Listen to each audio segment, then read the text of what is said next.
Mataji PPT ಕಾಣುತ್ತಾ? ಹರೇ ಕೃಷ್ಣ. ಕಾಣಿಸ್ತಾ ಇದೆ ಮಾತಾಜಿ. ಕಾಣ್ತಿದೆ ಮಾತಾಜಿ. ಓಕೆ, ಹರೇ ಕೃಷ್ಣ.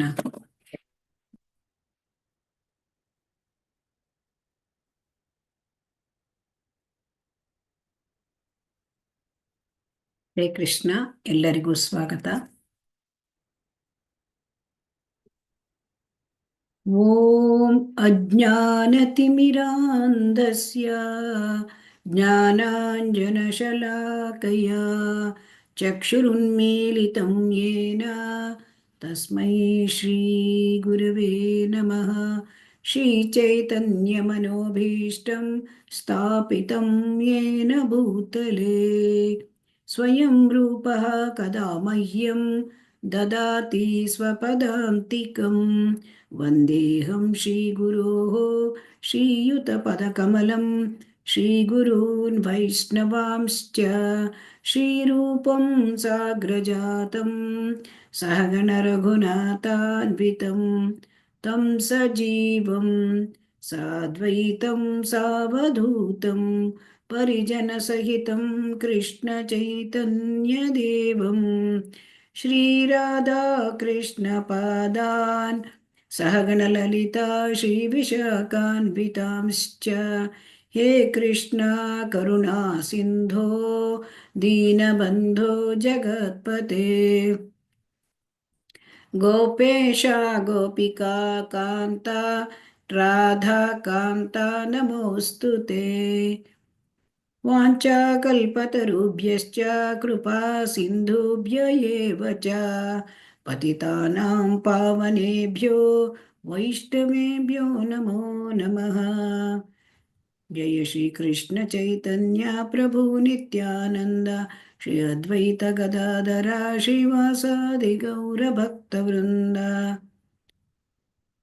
ನಮಃ ಓಂ ವಿಷ್ಣುಪಾದಾಯ ಕೃಷ್ಣ ಪ್ರೇಷ್ಠಾಯ ಭೂತಲೇ ಶ್ರೀಮತೆ ಭಕ್ತಿವೇದಾಂತ ಸ್ವಾಮಿನ್ಯತಿ ನಾಮಿನೇ. ನಮಸ್ತೆ ಸರಸ್ವತೆ ದೇವೇ ಗೌರವಾಣಿ ಪ್ರಚಾರಿಣಿ ನಿರ್ವಿಶೇಷ ಶೂನ್ಯವಾದಿ ಪಾಶ್ಚಾತ್ಯ ದೇಶತಾರಿಣಿ. ಜಯ ಶ್ರೀ ಕೃಷ್ಣ ಚೈತನ್ಯ ಪ್ರಭು ನಿತ್ಯಾನಂದ ಶ್ರೀ ಅದ್ವೈತ ಗದಾಧರ ಶ್ರೀವಾಸಾದಿ ಗೌರ ಭಕ್ತವೃಂದ. ಹರೇ ಕೃಷ್ಣ ಕೃಷ್ಣ ಕೃಷ್ಣ ಹರೇ ಹರೇ, ಹರೇ ರಾಮ ರಾಮ ರಾಮ ಹರೇ ಹರೇ. ಹರೇ ಕೃಷ್ಣ ಕೃಷ್ಣ ಕೃಷ್ಣ ಹರೇ ಹರೇ, ಹರೇ ರಾಮ ರಾಮ ರಾಮ ಹರೇ ಹರೇ. ಹರೇ ಕೃಷ್ಣ ಕೃಷ್ಣ ಕೃಷ್ಣ ಹರೇ ಹರೇ, ಹರೇ ರಾಮ ರಾಮ ರಾಮ ಹರೇ ಹರೇ. ಹರೇ ಕೃಷ್ಣ ಕೃಷ್ಣ ಕೃಷ್ಣ ಹರೇ ಹರೇ, ಹರೇ ರಾಮ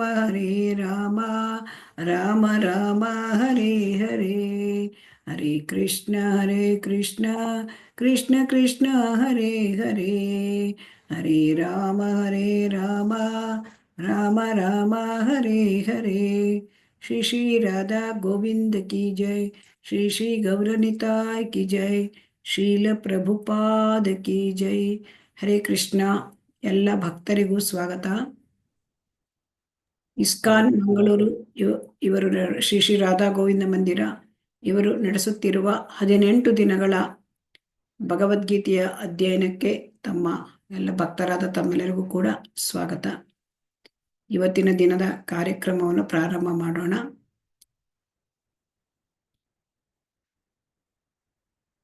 ಹರೇ ಕೃಷ್ಣ. ನಿನ್ನೆ ದಿನ ನಾವು ಅಧ್ಯಾಯ 14 ನೋಡಿದ್ದೇವೆ. 14ನೇ ಅಧ್ಯಾಯದ ಹೆಸರನ್ನು ಯಾರಾದ್ರೂ ಹೇಳ್ತೀರಾ? ಹರೇ ಕೃಷ್ಣ. ಭೌತಿಕ ಪ್ರಕೃತಿಯ ತ್ರಿಗುಣಗಳು ಮಾತಾಡ್ತಿ. ಇದನ್ನ ಇನ್ನೂ ಒಂದು ಹೆಸರು ಹೇಳ್ತಾರಲ್ಲ, ಇನ್ನೊಂದು ಹೆಸರೇನು ಈ ಅಧ್ಯಾಯಕ್ಕೆ? ಗುಣತ್ರಯ ವಿಭಾಗ ಯೋಗ. ಗುಣತ್ರಯ ವಿಭಾಗ ಯೋಗ. ಸೊ ಈ ತುಂಬಾ ಮುಖ್ಯವಾದ ಅಧ್ಯಾಯ ಈ ಗುಣತ್ರಯ ವಿಭಾಗ ಯೋಗ. ಇದರಲ್ಲಿ ನಾವು ಏನು ನಿನ್ನೆ ಕಲ್ತಿದ್ದೇವೆ, ಗುಣಗಳಿಂದ ಜೀವಿಯ ಬಂಧನ ಅಂದ್ರೆ ಈ ಬದ್ಧಾತ್ಮ ಹೇಗೆ ಬಂಧಿಸಲ್ಪಟ್ಟಿದ್ದಾನೆ ಅಂದ್ರೆ ಐಹಿಕ ಪ್ರಪಂಚದಲ್ಲಿ ಆ 3 ಗುಣಗಳು ಬಂಧಿಸಿ ಬಿಡುತ್ತದೆ: ಸತ್ವಗುಣ, ರಜೋಗುಣ ಮತ್ತೆ ತಮೋಗುಣ.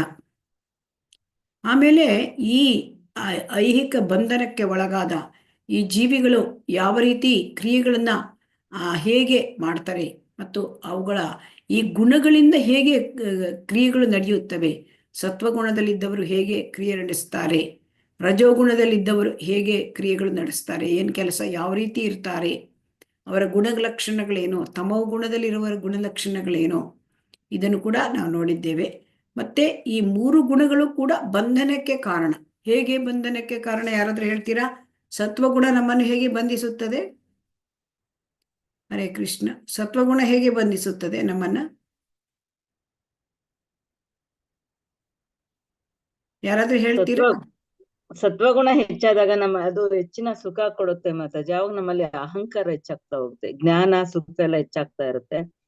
ಆಗ ಸ್ವಲ್ಪ ಅಹಂಕಾರ ಹೆಚ್ಚಾಗ್ತಾ ಹೋಗುತ್ತೆ, ಮತ್ತೆ ನಾವು ತಮೋಗುಣಕ್ಕೆ ಬಂದ್ಬಿಡ್ತೀವಿ. ಹೇಗೆ ಬಂಧಿಸುತ್ತದೆ ಅಂತ ನಾನು ಕೇಳಿದ್ದೇನೆ ಮಾತಾಜಿ ಪ್ರಶ್ನೆ. ಸತ್ವಗುಣ ಹೇಗೆ ಬಂಧಿಸುತ್ತದೆ? ಸತ್ವಗುಣ ನಮಗೆ ಸುಖ ಕೊಟ್ಟು ಬಂಧಿಸುತ್ತದೆ. ಸತ್ವಗುಣದಲ್ಲಿ ಸುಖ ಇರುತ್ತದೆ, ಆಗ ಬಂಧನ ಉಂಟಾಗತ್ತೆ. ರಜೋಗುಣದಲ್ಲಿ ಹೇಗೆ ಬಂಧನ ಉಂಟಾಗತ್ತೆ? ಹೇಗೆ ಬಂಧನ ಉಂಟಾಗತ್ತೆ ರಜೋಗುಣದಲ್ಲಿ?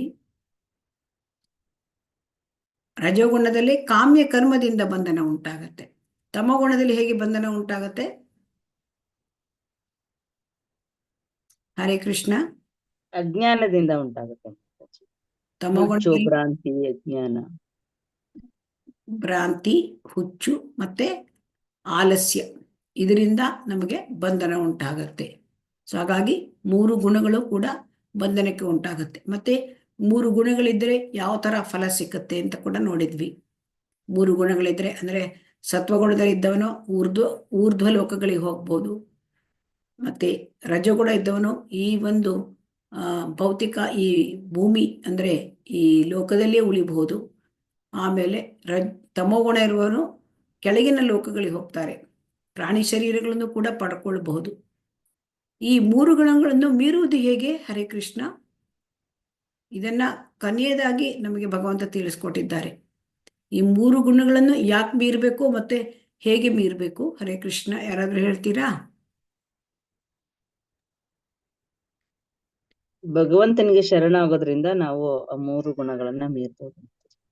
ಭಕ್ತಿ ಸೇವೆ, ಅನನ್ಯ ಭಕ್ತಿ ಮಾಡೋದ್ರಿಂದ ಹರಿ ಹರಿ ಬೋಲ್. ಏನ್ ಮಾಡ್ಬೇಕು? ನಮ್ಗೆ ಗುಣಗಳನ್ನ ನಾವು ಮೀರುವುದು. ಈ 3 ಇವನ್ ಸತ್ವಗುಣವು ಕೂಡ ನಮ್ಮನ್ನು ಬಂಧನಕ್ಕೆ ಮಾಡುತ್ತದೆ, ಈಡು ಮಾಡುತ್ತದೆ. ಹಾಗಾಗಿ 3 ಗುಣಗಳನ್ನ ನಾವು ಮೀರುವುದು. ಇದು ಹೇಗೆ 3 ಗುಣಗಳನ್ನು ಮೀರುವುದು ಅಂತಂದ್ರೆ, 3 ಗುಣಗಳನ್ನು ಮೀರುವುದು ಅಂತಂದ್ರೆ ನಾವು ಕಲಿಯುಗದಲ್ಲಿ ಯುಗಧರ್ಮ, ಹರಿನಾಮ ಸಂಕೀರ್ತನೆ, ಆಮೇಲೆ ಭಕ್ತರ ಸಂಘದಲ್ಲಿರುವುದು, ಆ ನಾರದರ ಸಂಘದಿಂದ, ಆ ಒಂದು ಸಾನ್ನಿಧ್ಯದಿಂದ, ಅವರ ಒಂದು ಸಹವಾಸದಲ್ಲಿ ಆ ರತ್ನಾಕರ ಬೇಡರವನು ಹೇಗೆ ಅವನು ವಾಲ್ಮೀಕಿ ಋಷಿಯಾದ, ಅದನ್ನು ಕೂಡ ನೋಡಿದ್ದೇವೆ. ಸೊ ಹಾಗಾಗಿ ಹರೇ ಕೃಷ್ಣ ಮಹಾಮಂತ್ರ, ಸಾಧು ಸಂಘ ಮತ್ತೆ ಕೃಷ್ಣ ಪ್ರಜ್ಞೆಯಲ್ಲಿ ಭಕ್ತಿ ಸೇವೆ, ಭಗವಂತನಿಗೆ ಶರಣಾಗೋದು. ಈ 3 ಗುಣಗಳನ್ನು ಭಗವಂತನಿಗೆ ಶರಣಾಗೋದ್ರಿಂದ ನಾವು ಮೀರ್ಬೋದು. ಯಾಕೆಂತಂದ್ರೆ ಈ ಮಾಯೆ ತುಂಬಾ ಸ್ಟ್ರಾಂಗ್. ಸೊ ದೈವೀ ಹೇಷ ಗುಣಮಯಿ ಮಮ ಮಾಯಾ ದುರತ್ಯಯ ಮಾಮೇವ ಯೇ ಪ್ರಪದ್ಯಂತೆ ಮಾಯಾಮೇತಾಂ ತರಂತಿತೆ. ಈ ಮಾಯೆ ನನ್ನ ಕೈ ಕೆಳಗಡೆ ಇದೆ, ಅದನ್ನು ಜಯಿಸುವುದು ಕಷ್ಟ ಅಂತ ಭಗವದ್ಗೀತೆಯಲ್ಲಿ ಮೊದಲು ಕೂಡ ಹೇಳಿದ್ದಾನೆ ಭಗವಂತ. ಸೊ ಅದನ್ನು ಜಯಿಸುವುದು ಕಷ್ಟ. ಹಾಗಾದ್ರೆ ಅದನ್ನು ಹೇಗೆ ಜಯಿಸುವುದು? ಅದನ್ನು ನಾವು ಆ ಭಗವಂತನೇ ಶರಣಾದಾಗ ಮಾಯೆ ನಮ್ಮ ಕೈಯನ್ನು ಬಿಡುತ್ತದೆ. ಆ ಮಂಗ ಹೇಗೆ ಆ ಬಾಳೆಹಣ್ಣು ಹಿಡ್ಕೊಂಡಾಗ ಆ ಕೈ ಹೊರಗೆ ತೆಗಿಯಕ್ಕಾಗಲ್ಲ ಅಲ್ವಾ? ಈ ಉದಾಹರಣೆಯನ್ನು ಕೂಡ ನಾವು ನೋಡಿದ್ದೇವೆ. ಹಾಗಾಗಿ ಈ ಮಾಂಚಯೋ ಅವ್ಯಭಿಚಾರೇಣ ಭಕ್ತಿಯೋಗೇನ ಸೇವತೆ ಸಗುಣಾನ್ ಸಮತೀತ್ಯೈತಾನ್ ಬ್ರಹ್ಮಭೂಯಾಯ ಕಲ್ಪತೆ. ಯಾರು ಭಕ್ತಿ ಸೇವೆಯಲ್ಲಿ ನಿರತರಾಗಿರ್ತಾರೆ, ಅವರು ನಿರಂತರವಾದ ಭಕ್ತಿ ಸೇವೆಯಲ್ಲಿ ಯಾರು ನಿರಂತರ ಇರ್ತಾರೆ, ಅನನ್ಯ ಭಕ್ತಿಯನ್ನು ಮಾಡ್ತಾರೆ, ಅವರು 3 ಗುಣಗಳನ್ನು ಮೀರಲಿಕ್ಕೆ ಸಾಧ್ಯ. ಆಮೇಲೆ 3 ಗುಣಗಳನ್ನು ಮೀರಿದವನ ಗುಣಲಕ್ಷಣಗಳನ್ನು ಕೂಡ ನಾವು ನಿನ್ನೆ ತಿಳ್ಕೊಂಡು. ಇವತ್ತು ಅಧ್ಯಾಯ 15 ಪುರುಷೋತ್ತಮ ಯೋಗ. ತುಂಬ ಒಳ್ಳೆ ಅಂದರೆ ಈ ಅಧ್ಯಾಯ ತುಂಬ ಚೆನ್ನಾಗಿದೆ. ಹರೇ ಕೃಷ್ಣ. ಈ ಒಂದು ಅಧ್ಯಾಯದಲ್ಲಿ ಭಗವಂತ ನಮಗೆ ಏನು ಉಪದೇಶ ಕೊಡ್ತಾ ಇದ್ದಾನೆ ಮತ್ತು ಆ ಉಪದೇಶಗಳನ್ನು ನಾವು ಚೆನ್ನಾಗಿ ಅರ್ಥ ಮಾಡಿಕೊಳ್ಳುವಂತಾಗಲಿ ಅಂತ ಭಗವಂತನ ಹತ್ರ ಬೇಡ್ಕೊಳ್ಳೋಣ. ಶ್ರೀ ಶ್ರೀ ರಾಧಾ ಗೋವಿಂದರಲ್ಲಿ ಬೇಡ್ಕೊಳ್ಳೋಣ. ಈ ಒಂದು ಅಧ್ಯಾಯದಲ್ಲಿ 15ರಲ್ಲಿ ಉಪದೇಶಗಳನ್ನು ಏನು ಕೊಟ್ಟಿದ್ದಾನೆ ಅದನ್ನು ಯಥಾ ಪ್ರಕಾರ ಶ್ರೀಲ ಪ್ರಭುಪಾದರು ಹೇಳಿದ ಹಾಗೆ ನಿಮಗೆ ತಲುಪಿಸುವಂತಾಗಲಿ ನನಗೆ ಆಸಕ್ತಿ ಕೊಡಿ ಅಂತ ನಾನು ಶ್ರೀ ಶ್ರೀ ರಾಧಾ ಗೋವಿಂದರಲ್ಲಿ ಬೇಡಿಕೊಳ್ಳುತ್ತೇನೆ. ನೀವು ಕೂಡ ಬೇಡ್ಕೊಳ್ಳಿ. ಇದನ್ನು ಅರ್ಥವಾಗಿ ತುಂಬ ಚೆನ್ನಾಗಿ ಅರ್ಥ ಮಾಡಿಕೊಂಡು ನಿಮ್ಮ ಜೀವನದಲ್ಲಿ ಅಳವಡಿಸಿಕೊಳ್ಳುವಂತೆ ಆಗಲಿ ಅಂತ ನೀವು ಸ್ವತಃ ಪ್ರಾರ್ಥನೆಯನ್ನು ಶ್ರೀ ಶ್ರೀ ರಾಧಾ ಗೋವಿಂದರಲ್ಲಿ ಮಾಡ್ಕೊಳ್ಳಿ. ಹರೇ ಕೃಷ್ಣ. ಈ ಅಧ್ಯಾಯದಲ್ಲಿ ಒಟ್ಟು 20 ಶ್ಲೋಕಗಳಿವೆ. ಈಗ 20 ಶ್ಲೋಕದಲ್ಲಿ ಈಗ ಯಾವ ಥರ ಇದೆ ಅಂತ ನೋಡೋಣ. ವಿಷಯಗಳು: ಭೌತಿಕ ಪ್ರಪಂಚದಿಂದ ಬೇರ್ಪಡುವುದು. ಭೌತಿಕ ಪ್ರಪಂಚದಿಂದ ಮನುಷ್ಯ ಇಲ್ಲಿ ಬೇರ್ಪಡುವುದು. ಈಗ ನಾವು ಅದೆಲ್ಲದಕ್ಕಿಂತ ಮುಂಚೆ ಪುರುಷ ಉತ್ತಮ, ಈಗ ಪುರುಷೋತ್ತಮ, ಉತ್ತಮ ಪುರುಷ ಅಂದರೆ ದೇವೋತ್ತಮ ಪರಮ ಪುರುಷ. ಈಗ ನೀವು ಹೇಳಿ ಯಾರಾದರೂ ಪುರುಷ ಅಂದರೆ ಏನು? ಹರೇ ಕೃಷ್ಣ.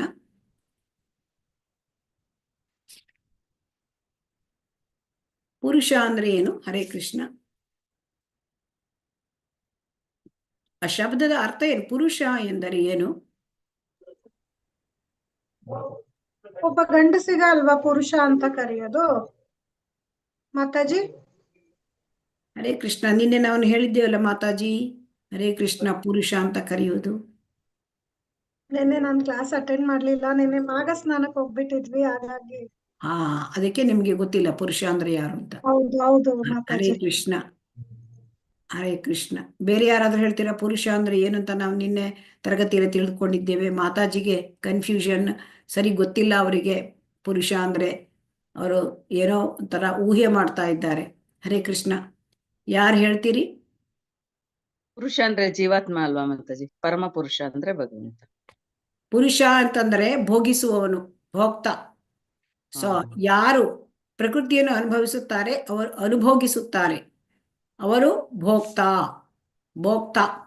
ಸೊ ಆ ಭೋಕ್ತ ಅಂದ್ರೆ ಪುರುಷ ಅಂದ್ರೆ ಭೋಕ್ತ, ಅವರು ಪುರುಷ.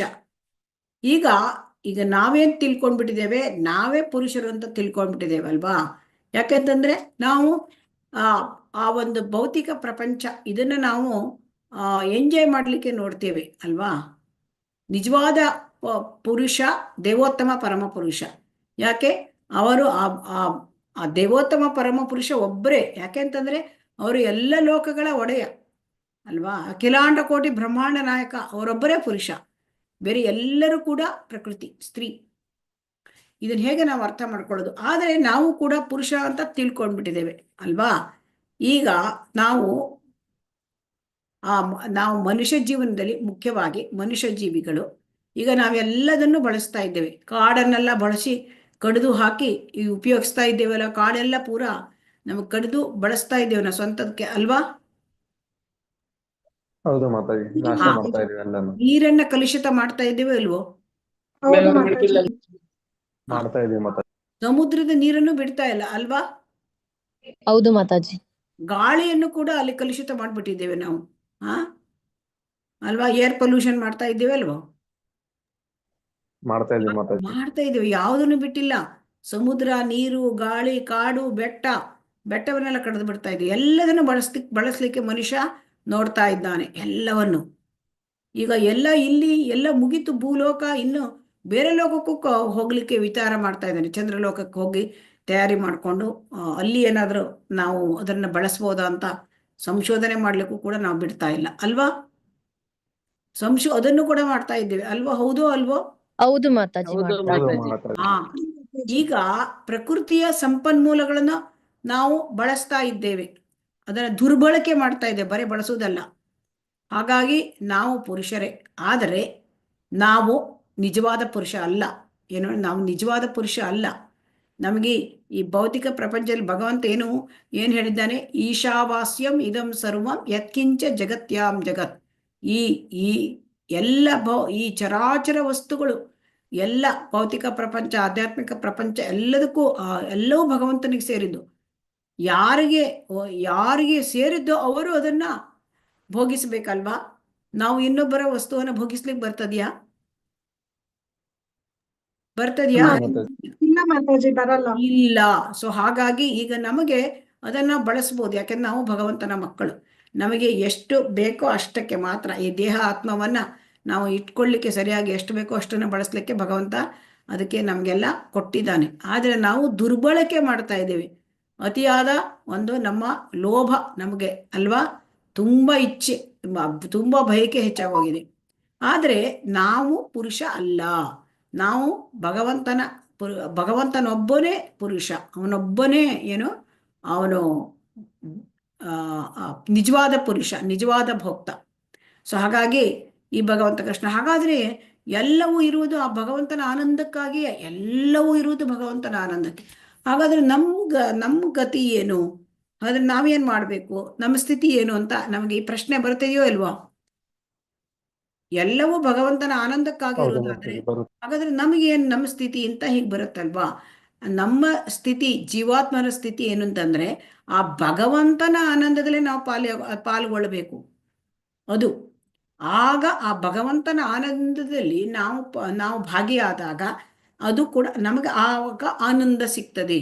ಸೊ ಹಾಗಾಗಿ ಈಗ ಇದನ್ನ ಹೇಗೆ ತಿಳ್ಕೊಳ್ಳೋದಂದ್ರೆ, ರಾಜನ ಅರಮನೆಯಲ್ಲಿ ರಾಜ ಅವನೇನು ಅನುಭವಿಸ್ತಾನೆ, ಆ ರುಚಿಯಾದ ಊಟ, ಅಲ್ಲಿರ್ತಕ್ಕಂಥ ಭಾವನ, ಎಲ್ಲರೂ ಅವನ ಸೇವಕರು ಕೂಡ ಅದನ್ನ ಉಪಯೋಗಿಸ್ತಾರಲ್ವಾ? ಹೌದು ಮಾತಾಜಿ. ಹಾಗೆ ನಾವೆಲ್ಲರೂ ಭಗವಂತನ ಸೇವಕರು. ಸೊ ಹಾಗಾಗಿ ನಮಗೆ ಭಗವಂತನ ಆನಂದದಲ್ಲಿ ನಾವು ಪಾಲ್ಗೊಂಡು ನಾವು ಆನಂದವನ್ನು ಅನುಭವಿಸಬೇಕು, ಇದು ನಿಯಮ. ಸೊ ಹಾಗಾಗಿ ಅದಕ್ಕೆ ನಾವು ಭಗವಂತನ ಸಂಪರ್ಕಕ್ಕೆ ಬರಬೇಕು. ಅದನ್ನೇ ಇಲ್ಲಿ ಭಗವಂತನ ಸಂಪರ್ಕಕ್ಕೆ ಹೇಗೆ ಬರೋದು ನಾವು? ಆ ದೇವೋತ್ತಮ ಪರಮಪುರುಷನ ಸಂಪರ್ಕಕ್ಕೆ, ಇದನ್ನ ಈ ಅಧ್ಯಾಯದಲ್ಲಿ ತಿಳಿಯುತ್ತೇವೆ. ಈಗ ಇದಕ್ಕೆ ನಾವು ತಿಳಿಬೇಕಾದ್ರೆ ಮೊದಲು ನಮ್ಗೇನಾಗಬೇಕು?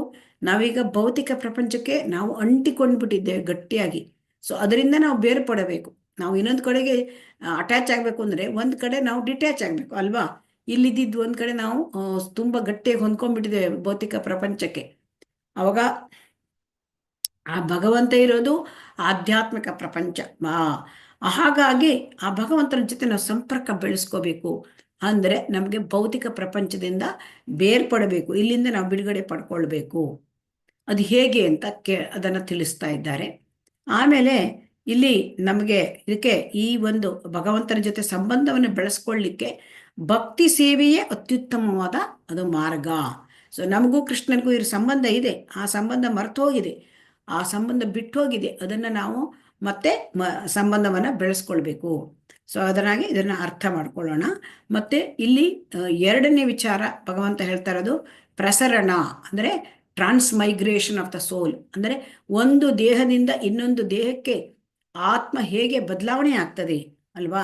ಈಗ ಒಂದು ದೇಹದಲ್ಲಿ ಆತ್ಮ ಒಂದು ದೇಹದಿಂದ ಹೊರಟು ಹೋದಾಗ, ಅಂದ್ರೆ ಸಾವು ಸಂಭವಿಸಿದಾಗ ಅದು ಮತ್ತೊಂದು ದೇಹಕ್ಕೆ ಪ್ರವೇಶ ಮಾಡ್ತದೆ ಅಲ್ವಾ? ಇದು ಗೊತ್ತಿದೆಯಲ್ಲ ನಮಗೆ? ಹರೇ ಕೃಷ್ಣ, ಇದನ್ನ ನಾವು ಕೇಳಿದ್ದೇವೆ ಅಲ್ವಾ? ಗೊತ್ತಿದೆ ಮಾತಾಜಿ. ಹಾ ಈಗ ಆ ದೇಹಕ್ಕೆ, ಈ ಆತ್ಮ ಈ ದೇಹವನ್ನು ತೊರೆದಾಗ, ಈ ಒಂದು ಸ್ಥೂಲಕಾಯ ಈ ಒಂದು ಶರೀರವನ್ನು ತೊರೆದಾಗ ಆ ಆತ್ಮ ಹೋಗಿ ಮತ್ತೊಂದು ಶರೀರವನ್ನ ಸೇರಿಕೊಳ್ಳುತ್ತದೆ. ಅದಕ್ಕೇನು ಹೇಳ್ತಾರೆ? ಪ್ರಸರಣ ಅಂತ ಹೇಳ್ತಾರೆ. ಆ ವಿಚಾರವನ್ನು ಕೂಡ ಇಲ್ಲಿ ನಮಗೆ ಹೇಳ್ತಾ ಇದ್ದಾರೆ. ಆಮೇಲೆ ಮೂರನೆಯದು ಈ ವಿಚಾರ ಅಂದ್ರೆ ವೇದಾಂತ ಸೂತ್ರದ ಸಾರಾಂಶವನ್ನು ಹೇಳ್ತಾ ಇದ್ದಾರೆ. ಇದಕ್ಕೆ ತ್ರಿಶ್ಲೋಕಿ ಭಗವದ್ಗೀತಾ ಅಂತ ಕರೀತಾರೆ. 16ರಿಂದ 20ರವರೆಗೆ. ನಾವು ಹಿಂದೆ ಯಾವ ಅಧ್ಯಾಯದಲ್ಲಿ ಚತುಶ್ಲೋಕಿ ಭಗವದ್ಗೀತಾವನ್ನು ಕೇಳಿದ್ದೇವೆ? ಹರೇ ಕೃಷ್ಣ, ಹೇಳ್ತೀರಾ? ಯಾವ ಅಧ್ಯಾಯ, ಯಾವ ಶ್ಲೋಕ ಅಂತ ಹೇಳ್ತೀರಾ? ಹರೇ ಕೃಷ್ಣ. ಯಾವ ಅಧ್ಯಾಯ ಯಾವ ಶ್ಲೋಕದಲ್ಲಿ ನಾವು ಚತುಶ್ಲೋಕಿ ಭಗವದ್ಗೀತೆಯನ್ನು ನೋಡಿದ್ದೇವೆ? ಹರೇ ಕೃಷ್ಣ. 10ನೇ ಅಧ್ಯಾಯ ಮಾತಾಜಿ. ಯಾವ ಶ್ಲೋಕ? ಸ್ವಲ್ಪ ಕನ್ಫ್ಯೂಸ್ ಮಾತಾಜಿ. ಬೇರೆಯವರು? ಹರೇ ಕೃಷ್ಣ. ಬೇರೆಯವರು ಹೇಳಿ. 10ನೇ ಅಧ್ಯಾಯದಲ್ಲಿ ಯಾವ ಶ್ಲೋಕ? 8, 9, 10, 11. 11. ಹರೇ ಕೃಷ್ಣ. ಈಗ ನಾವು ಅಧ್ಯಾಯದ ವಿಚಾರ ನೋಡೋಣ. ಈ ಚಿತ್ರದಲ್ಲಿ ನಾವು ಏನನ್ನು ಕಾಣ್ತಾ ಇದ್ದೇವೆ? ಹರೇ ಕೃಷ್ಣ. ಕಾಣ್ತಾ ಇದೆಯಾ ಚಿತ್ರ? ಮ್ಯಾಂಗೋ ಮಾತಾಜಿ. ಮಾವಿನ ಹಣ್ಣು ಕಾಣ್ತಾ ಇದ್ದೀರಾ? ಕಾಣ್ತಿದೆ ಮಾವಿನ ಮಾತಾಜಿ. ಹಣ್ಣು ಎಲ್ಲಿದೆ? ಅದು ಮಾವಿನ ಹಣ್ಣು ಆ? ನೆರಳಲ್ಲಿ ಮರದಲ್ಲಿ ಇದೆ ಅಲ್ವಾ ಮಾತಾಜಿ? ಆ ಮರ ಯಾವ ತರ ಇದೆ ಅದು? ಅದು ಮರದ ನೆರಳು ಅನ್ಸುತ್ತೆ, ಇಲ್ಲ ಅಂದ್ರೆ ನೀರಲ್ಲಿ ಇರ್ಬೋದೇನೋ ಅನ್ನೋ ತರ ಅನ್ಸ್ತಾ ಇದೆ. ಮತ್ತೆ ಯಾರಿಗೇನು ಕಾಣಿಸ್ತಾ ಇದೆ? ಪಕ್ಷಿ ಕಾಣಿಸ್ತಿದೆ ಮಾತಾಜಿ. ಪಕ್ಷಿ ಕಾಣಿಸ್ತಾ ಇದೆ. ಓಕೆ, ಹರೇ ಕೃಷ್ಣ. ಸೊ ಇದು ಏನಂತ ನೀವು ಭಾವಿಸ್ತೀರಿ? ಈ ಚಿತ್ರದ ಇರೋದು ಎಲ್ಲಿ ಅಂತ ಭಾವಿಸಿದ್ದೀರಿ? ಒಬ್ರು ಅಂದ್ರು ನೆರಳು ಅಂದ್ರು, ಮತ್ತೊಬ್ರು ಅಂದ್ರು ನೀರು ಅಂದ್ರು. ಇದು ಎಲ್ಲಿ ಕಾಣಿಸ್ತಾ ಇದೆ ಇದು? ಓಕೆ, ಇದು ನಮಗೆ ಅದು ಪ್ರತಿಬಿಂಬ. ಇದು ಏನಿದೆ? ಇದು ಪ್ರತಿಬಿಂಬ ಅಲ್ವಾ? ಪ್ರತಿಬಿಂಬ ಆಗಿರೋದ್ರಿಂದ ತಲೆ ಕೆಳಕಾಗಿ ಇದೆ ಅಲ್ವಾ?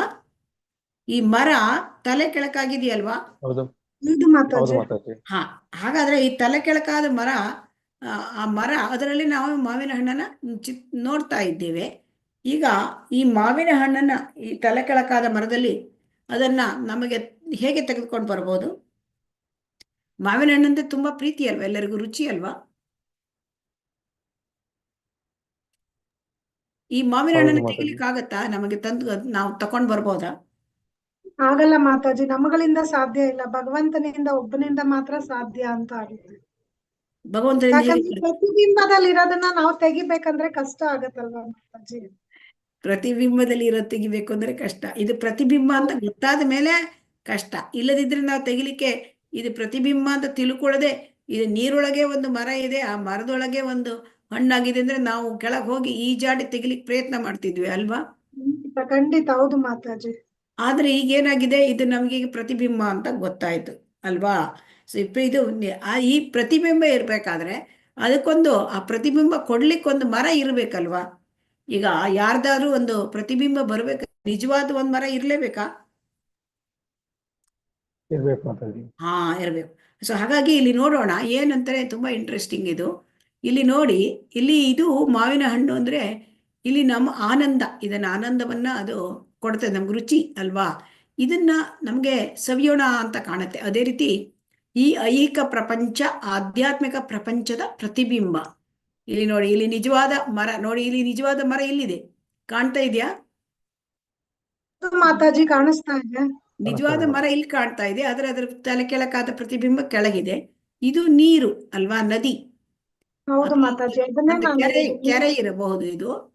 ಸೊ ಹಾಗಾಗಿ ಇಲ್ಲಿ ಏನಾಗಿದೆ, ಹಣ್ಣು. ಆದ್ರೆ ನಾವು ಇಲ್ಲಿದ್ದೇವೆ, ಭೌತಿಕ ಪ್ರಪಂಚ, ಇದು ಆಧ್ಯಾತ್ಮಿಕ ಪ್ರಪಂಚ. ಸೊ ಆದರೆ ನಿಜವಾದ ಹಣ್ಣು ಆಧ್ಯಾತ್ಮಿಕ ಪ್ರಪಂಚದಲ್ಲಿದೆ. ನಿಜವಾದ ಆನಂದ, ಈ ಆನಂದ ಅದು ಆಧ್ಯಾತ್ಮಿಕ ಪ್ರಪಂಚದಲ್ಲಿದೆ. ಆದ್ರೆ ನಾವು ಭೌತಿಕ ಪ್ರಪಂಚದಲ್ಲಿ ಆನಂದವನ್ನ ಹುಡುಕ್ತಾ ಇದ್ದೇವೆ. ಹೌದೋ ಅಲ್ವೋ? ಹೌದು ಹೌದು ಮಾತಾಜಿ. ಮಾತಾಜಿ. ಈಗ ನಮಗೆ ಏನಾಗುತ್ತೆ, ನಮಗೆ ಸುಖ ಬೇಕು. ಸುಖ ಅನ್ನುವುದು ಶರೀರಕ್ಕೆ ಸಂಬಂಧಪಟ್ಟಿದ್ದು ಸುಖ ಅನ್ನೋದು. ಆದ್ರೆ ನಾವು ತಿಳ್ಕೊಂಡಿದ್ದೇವೆ ನಾವು ಶರೀರ ಅಲ್ಲ ಅಲ್ವಾ? ಸುಖ ಅನ್ನೋದು ಶರೀರಕ್ಕೆ ಸಂಬಂಧಪಟ್ಟಿದ್ದು. ಆಮೇಲೆ ಶಾಂತಿ ಅನ್ನೋದು ಮನಸ್ಸಿಗೆ ಸಂಬಂಧಪಟ್ಟಿದ್ದು. ಈಗ ಆನಂದ, ಈ ಸುಖ ಹೇಳ್ತಕ್ಕಂಥದ್ದು ಅದು ಈ ಭೌತಿಕ ಪ್ರಪಂಚದಲ್ಲಿ ತುಂಬಾ ಕ್ಷಣಿಕವಾಗಿ ಬರುತ್ತೆ. ಅದು ಕ್ಷಣಿಕ ಸುಖ, ಚಪಲ ಸುಖ ಅಂತ ಹೇಳ್ತಾರೆ. ಇಲ್ಲಿ ದುಃಖಗಳ ಸಾಗರವೇ ಇದು. ಇಲ್ಲಿ ನಮ್ಗೆ ದುಃಖಗಳ ದುಃಖಗಳ ಆ ದುಃಖಾಲಯದಲ್ಲಿ ನಾವು ಏನ್ ಮಾಡ್ತಾ ಇದ್ದೇವೆ? ನಾವು ದುಃಖಾಲಯದಲ್ಲಿ ನಾವು ಸುಖವನ್ನ ಹುಡುಕ್ಲಿಕ್ಕೆ ನಾವು ಪ್ರಯತ್ನ ಮಾಡ್ತಾ ಇದ್ದೇವೆ ಅಲ್ವಾ? ಹರೇ ಹೌದು ಮಾತಾಜಿ. ಹೌದು ಮಾತಾಜಿ. ಆ ದುಃಖಾಲಯದಲ್ಲಿ ಅಂದ್ರೆ ನಾವೇನ್ ತಿಳ್ಕೊತೇವೆ, ಓಹೋ ನಾವೀಗ ಭೌತಿಕ ಪ್ರಪಂಚದ ಸುಖ ಹುಡ್ಕೋದು ಅಂದ್ರೆ ಏನು? ನಾವೀಗ ಸಣ್ಣ ಮಕ್ಳಿಗೆ ಏನು ಹೇಳ್ತೇವೆ? ಚೆನ್ನಾಗಿ ಓದ್ಬಿಡಪ್ಪ, ಶಾಲೆಗೆ ಹೋಗು, ಒಳ್ಳೆ ಮಾರ್ಕ್ಸ್ ತಗೊಂಡ್ ಬಾ. ಆಯ್ತು, ಒಳ್ಳೆ ಮಾರ್ಕ್ಸ್ ತಗೊಂಡ್ ಬಂದ. ಆಮೇಲೆ ಏನು ಹೇಳ್ತೇವೆ? ಓ, ಚೆನ್ನಾಗಿ ಒಂದು ನೀನು ಒಳ್ಳೆಯ ಒಂದು ಡಿಗ್ರಿ ಪಡ್ಕೋ, ಯಾವುದೇ ಒಂದು ಒಂದು ಡಾಕ್ಟ್ರು, ಇಂಜಿನಿಯರು, ಚಾರ್ಟರ್ಡ್ ಅಕೌಂಟೆಂಟು, ಯಾವುದೋ ಒಂದು ಅಡ್ವೊಕೇಟ್, ಯಾವುದೋ ಒಂದು ಪ್ರೊಫೆಷನಲ್ ಕೋರ್ಸ್ ಮಾಡು ಅಲ್ವಾ? ಯಾಕೆ ಹೇಳ್ತೇವೆ? ಸಂತೋಷ ಸಿಕ್ಕತ್ತೆ, ಅದರಿಂದ ಅವನಿಗೆ ಜೀವನ ಸುಖ ಇರುತ್ತೆ ಅಂತ ತಿಳ್ಕೊಳ್ತೇವೆ ಅಲ್ವಾ? ಆಯ್ತು, ಹೌದು ಮಾತಾಜಿ. ಅವನು ಜಾಬ್ ತಕೊಂಡ, ಏನೋ ಇದು ಮಾಡದ, ವಿದ್ಯಾಭ್ಯಾಸ ಮಾಡದ, ಒಳ್ಳೆ ಪೊಸಿಷನ್ ಬಂದ. ಆಯ್ತು, ಮದುವೆ ಮಾಡಿದ್ರೆ ಸುಖ ಆಗಿರ್ತಾನೆ ತಿಳಿದು ಮದುವೆ ಮಾಡೋದು. ಮದುವೆ ಆದ್ಮೇಲೆ ಏನು ಸಿಕ್ಕತ್ತೆ? ಓ, ಮಕ್ಕಳಾದ್ರೆ ಸುಖ ಸಿಕ್ಕತ್ತೆ ಅಲ್ವಾ? ಆಮೇಲೆ ನಮಗೆ ಜಾಬ್ ಮಾಡ್ತಾ ಇರುವಾಗ ಅಥವಾ ಬಿಸ್ನೆಸ್ ಯಾವುದೋ ಮಾಡಿದಾಗ ನಾವೇಂತೀವಿ, ಓ, ಎಲ್ಲ ಮುಗಿದ್ಮೇಲೆ ನಾನು ರಿಟೈರ್ಮೆಂಟ್ ತಗೋತೇನಪ್ಪ, ಅವಾಗ ಸಂತೋಷವಾಗಿರ್ತೇನೆ ಅಂತ ಹೇಳ್ತೇವೆ ಅಲ್ವಾ? ಹೌದು ಮಾತಾಜಿ. ಹಾಗೆ ನಾವು ಈ ಸುಖವನ್ನ ನಿರೀಕ್ಷೆ ಮಾಡ್ಕೋತ್ಲೇ ಇರ್ತೇವೆ ಅಲ್ವಾ? ಆದರೆ ಈ ನಿಜವಾದ ಸುಖ ಅಥವಾ ಆನಂದ ಭೌತಿಕ ಪ್ರಪಂಚದಲ್ಲಿ ಇಲ್ಲ. ಇದು ನೋಡಿ, ಇದು ಭೌತಿಕ ಪ್ರಪಂಚ, ಈ ಚಿತ್ರ. ಇಲ್ಲಿ ನಿಜವಾದ ಆನಂದ, ನಿಜವಾದ ಮಾವಿನ ಇದೆಯಾ? ಇಲ್ಲ ಮಾತಾಜಿ. ಇಲ್ಲ.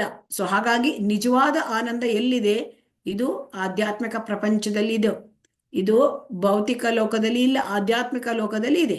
ಆ ಆನಂದ ಆ ಭಗವಂತನ ಶ್ರೀಕೃಷ್ಣನ ಪಾದಗಳಲ್ಲಿ ಇದೆ ಆನಂದ. ಸೊ ಅದನ್ನ ನಾವು ಹುಡುಕಬೇಕು ಅಂತ ಈ ಅಧ್ಯಾಯ ನಮಗೆ ಇದನ್ನ ತಿಳಿಸಿಕೊಡ್ತದೆ.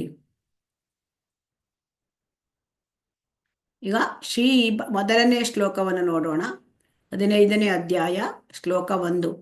ಈ ಅಧ್ಯಾಯ ಪ್ರಾರಂಭವಾಗುವುದೇ ಭಗವಾನ್ ವಾಚದಿಂದ. ಶ್ರೀ ಭಗವಾನ್ ಉವಾಚ ಊರ್ಧ್ವಮೂಲಂ ಅಧಃ ಶಾಖಂ ಅಶ್ವತ್ಥಂ ಪ್ರಾಹುರವ್ಯಯಂ ಛಂದಾಂಸಿ ಯಸ್ಯ ಪರ್ಣಾನಿ ಯಸ್ತಂ ವೇದ ಸ ವೇದವೀತ್. ದೇವೋತ್ತಮ ಪರಮ ಪುರುಷನು ಹೀಗೆ ಹೇಳಿದನು: ಬೇರುಗಳು ಮೇಲಿರುವ ಮತ್ತು ರೆಂಬೆಗಳು ಕೆಳಗಿರುವ ಅವಿನಾಶಿಯಾದ ಅಶ್ವತ್ಥ ವೃಕ್ಷ ಬಂದಿದೆ. ಅದರ ಎಲೆಗಳು ವೇದ ಮಂತ್ರಗಳು ಎಂದು ಹೇಳುತ್ತಾರೆ. ಈ ಮರವನ್ನು ತಿಳಿದವನು ವೇದಗಳನ್ನು ತಿಳಿದವನು. ಇಲ್ಲಿ ನೋಡಿ, ಇದು ಅಶ್ವತ್ಥ ವೃಕ್ಷ ಅಂತಂದ್ರೆ ಇಲ್ಲಿ ಏನಾಗಿದೆ? ಇದು ಆಲದ ಮರ ಅಂತ ಇಲ್ಲಿ ತೋರಿಸ್ತಾ ಇದ್ದಾರೆ. ಅಂದ್ರೆ ನೋಡಿ, ಇಲ್ಲಿ ಎಷ್ಟು ಕಾಂಪ್ಲಿಕೇಟೆಡ್ ಇದೆಯಲ್ಲ ಈ ಮರ. ಹರೇ ಕೃಷ್ಣ. ಹೌದು ಈ ಮರ ಹೌದು ಮಾತಾಜಿ. ತುಂಬಾ ಜಟಿಲವಾಗಿದೆ ಅಲ್ವಾ? ಸಂಕೀರ್ಣ ಅಲ್ವಾ? ಹೌದು ಮಾತಾಜಿ. ಹಾ, ಈಗ ನೋಡೋಣ ಇದನ್ನ ನಾವು ಯಾವ ತರ ಮಾಡೋದು ಅಂತ.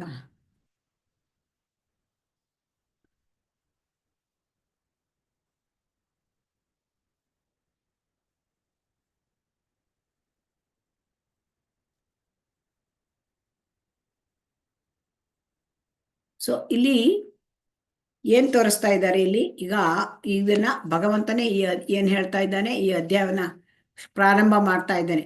ಸೊ ಈ ಭೌತಿಕ ಪ್ರಪಂಚವನ್ನ ದೇವೋತ್ತಮ ಪರಮ ಪುರುಷ ಅಶ್ವತ್ಥ ವೃಕ್ಷಕ್ಕೆ ಹೋಲಿಸಿದ್ದಾರೆ. ಅದನ್ನ, ಈ ವೃಕ್ಷ ಹೇಗಿದೆ ಕೇಳಿದ್ರೆ, ಅದರ ಬೇರುಗಳು ಮೇಲ್ಮುಖನಾಗಿದೆ, ಕೊಂಬೆ ರೆಂಬೆಗಳು ಕೆಳಮುಖನಾಗಿದೆ, ತಿರ್ಗಾ ಮುರುಗ ಇದೆ ಅಲ್ವಾ?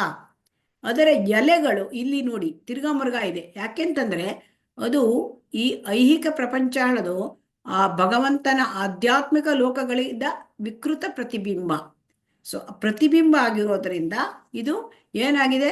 ಇದರ ಬೇರು ಮೇಲ್ಮುಖ, ಆಮೇಲೆ ಕಾಂಡಗಳು ಕೆಳಮುಖ, ಆಮೇಲೆ ಇಲ್ಲಿ ಬೇರುಗಳು ಕೆಲವೊಂದು ಉಪಬೇರುಗಳು ಬರ್ತದೆ, ಅದು ಮತ್ತೆ ಮೇಲ್ಮುಖವಾಗಿ ಹೋಗುತ್ತೆ. ಅದು ಕೆಳಮುಖವಾಗಿಯೂ ಮತ್ತು ಮೇಲ್ಮುಖವಾಗಿಯೂ ಇದೆ ಬೇರುಗಳು.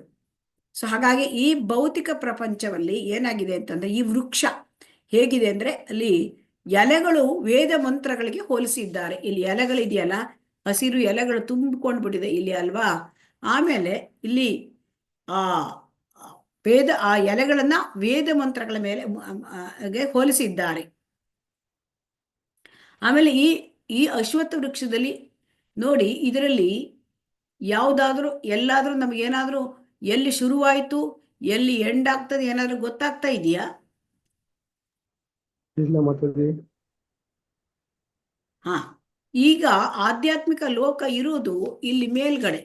ಆಧ್ಯಾತ್ಮಿಕ ಲೋಕ ಇಲ್ಲಿ ಇರೋದು, ಇಲ್ಲಿ ನೋಡಿ ಈ ಕಡೆ ಇದು ಇದು ಅದ್ ಭೌತಿಕ ಲೋಕ, ಇದು ಈ ಒಂದು ಅಶ್ವತ್ಥ ವೃಕ್ಷ. ಆಮೇಲೆ ಇಲ್ಲಿ ಇದರ ಮೇಲ್ಗಡೆ ಭಗವಂತನ ಲೋಕ ಇಲ್ಲಿದೆ. ಈ ಭಗವಂತನ ಲೋಕಕ್ಕೆ ಹೋಗ್ಬೇಕಾದ್ರೆ ಇಲ್ಲಿ ಈಗ ನಾವು ಇಲ್ಲಿ ಐಹಿಕ ಪ್ರಪಂಚದಲ್ಲಿ ಇದ್ದೇವೆ. ಇದನ್ನ ಇಲ್ಲಿಂದ ಅಲ್ಲಿಗೆ ಹೋಗೋದು ಹೇಗೆ? ಹರೇ ಕೃಷ್ಣ.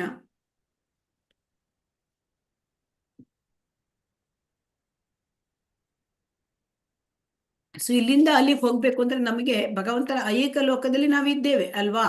ಆದರೆ ನಮ್ಮ ನಿಜವಾದ ಮನೆ ಭಗವಂತನ ಲೋಕ. ಅಲ್ಲಿ ಹೋಗೋದು ಹೇಗೆ ಅಂತ ಈ ಅಧ್ಯಾಯದಲ್ಲಿ ಹೇಳ್ತಾ ಇದ್ದಾರೆ. ಮುಂದೆ ತಿಳ್ಕೊಳ್ತೇವೆ. ಆಧ್ಯಾತ್ಮಿಕ ಲೋಕಕ್ಕೆ ಹೋಗ್ಬೇಕು ಅಂದ್ರೆ ಈ ವೃಕ್ಷವನ್ನ ಕಡಿಬೇಕು. ಈ ವೃಕ್ಷವನ್ನ ನಾವು ಕತ್ತರಿಸಿ ತೆಗಿಬೇಕಂತೆ. ಇಲ್ಲದಿದ್ರೆ ನಮ್ಗೆ ಹೋಗ್ಲಿಕ್ಕೆ ಆಗೋದಿಲ್ಲ. ಯಾಕೆಂದ್ರೆ ಎಲ್ಲಿ ಆ ಒಂದು ರೆಂಬೆಯಿಂದ ಇನ್ನೊಂದು ರೆಂಬೆಗೆ ಮೇಲೆ ಕೆಳಗೆ ಹೋಗ್ತಾ ಇದ್ದೆ ಹೊರತು ಅದರದ್ದು ಈ ಒಂದು ಬುಡ ಮೂಲ ಬೇರು ಸಿಗ್ತಾ ಇಲ್ಲ ನಮಗೆ ಅಲ್ವಾ? ಸೊ ಹಾಗೆ ಮೂಲ ಬೇರು ಎಲ್ಲಿದೆ? ಅದರ ಮೂಲ ಬೇರು ಕೃಷ್ಣ. ಸೊ ಅದು ಸಿಗ್ತಾ ಇಲ್ಲ. ಹಾಗಾಗಿ ನಾವು ಇದನ್ನ ಕತ್ತರಿಸಿ ಈ ಒಂದು ಅಶ್ವತ್ಥ ವೃಕ್ಷವನ್ನ ಕತ್ತರಿಸಿ ಆಮೇಲೆ ಆಧ್ಯಾತ್ಮಿಕ ಲೋಕಕ್ಕೆ ಹೋಗ್ಬೇಕಂತೆ. ಸೊ ಹಾಗಾಗಿ ಇಲ್ಲಿ ಏನ್ ಹೇಳ್ತಾ ಇದ್ದಾರೆ? ವೇದಗಳ ಬಗ್ಗೆ ಮಾತಾಡ್ತಾ ಇದ್ದಾರೆ. ವೇದಗಳನ್ನು ಓದಿ ನಮ್ಗೆ ಏನ್ ತಿಳ್ಕೊಳ್ತೇವೆ ಅದು ವೇದಗಳ ಗುರಿ ಏನು? ಯಾರಾದ್ರೂ ಹೇಳ್ತೀರಾ ವೇದಗಳ ಗುರಿ ಏನು? ಹರೇ ಕೃಷ್ಣ. ವೇದಗಳ ಗುರಿ ಏನು? ಕೃಷ್ಣನನ್ನ ಅರ್ಥ ಮಾಡ್ಕೊಳ್ಳೋದು. ಭಗವಂತ ಕೃಷ್ಣನನ್ನ. ವೇದಗಳ ಗುರಿ ಕೃಷ್ಣ.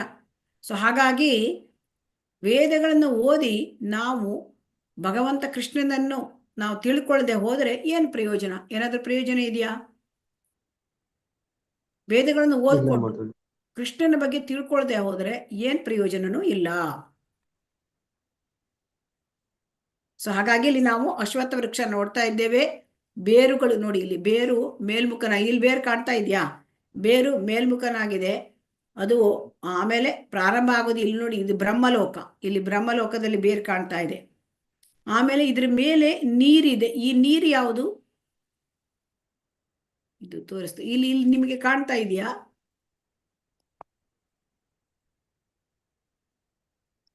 ಹರೇ ಕೃಷ್ಣ. ಕಾಣ್ತಾ ಉಂಟಾ? ಇಲ್ಲಿ ಕಾಣ್ತಿದೆ ಮಾತಾಜಿ.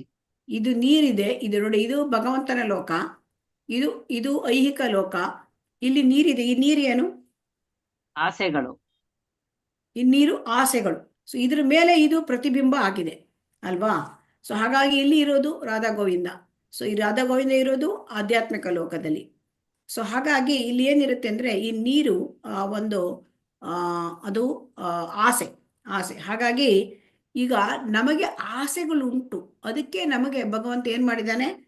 ಭೌತಿಕ ಪ್ರಪಂಚವನ್ನು ಸೃಷ್ಟಿ ಮಾಡಿದ್ದಾನೆ. ಮತ್ತೆ ನಮ್ಮ ಆಸೆಗಳನ್ನು ಪೂರೈಸ್ಕೊಳ್ಳಿ ಹೇಳಿ ಸೃಷ್ಟಿ ಮಾಡಿದ್ದಾನೆ. ಈಗ ಏನಾಗುತ್ತೆ ಅಂದ್ರೆ, ಅಮ್ಮ ಅಡಿಗೆ ಮಾಡ್ತಾ ಇರ್ತಾಳೆ. ಒಂದು ಪುಟ್ಟ ಮಗು ಇರುತ್ತೆ.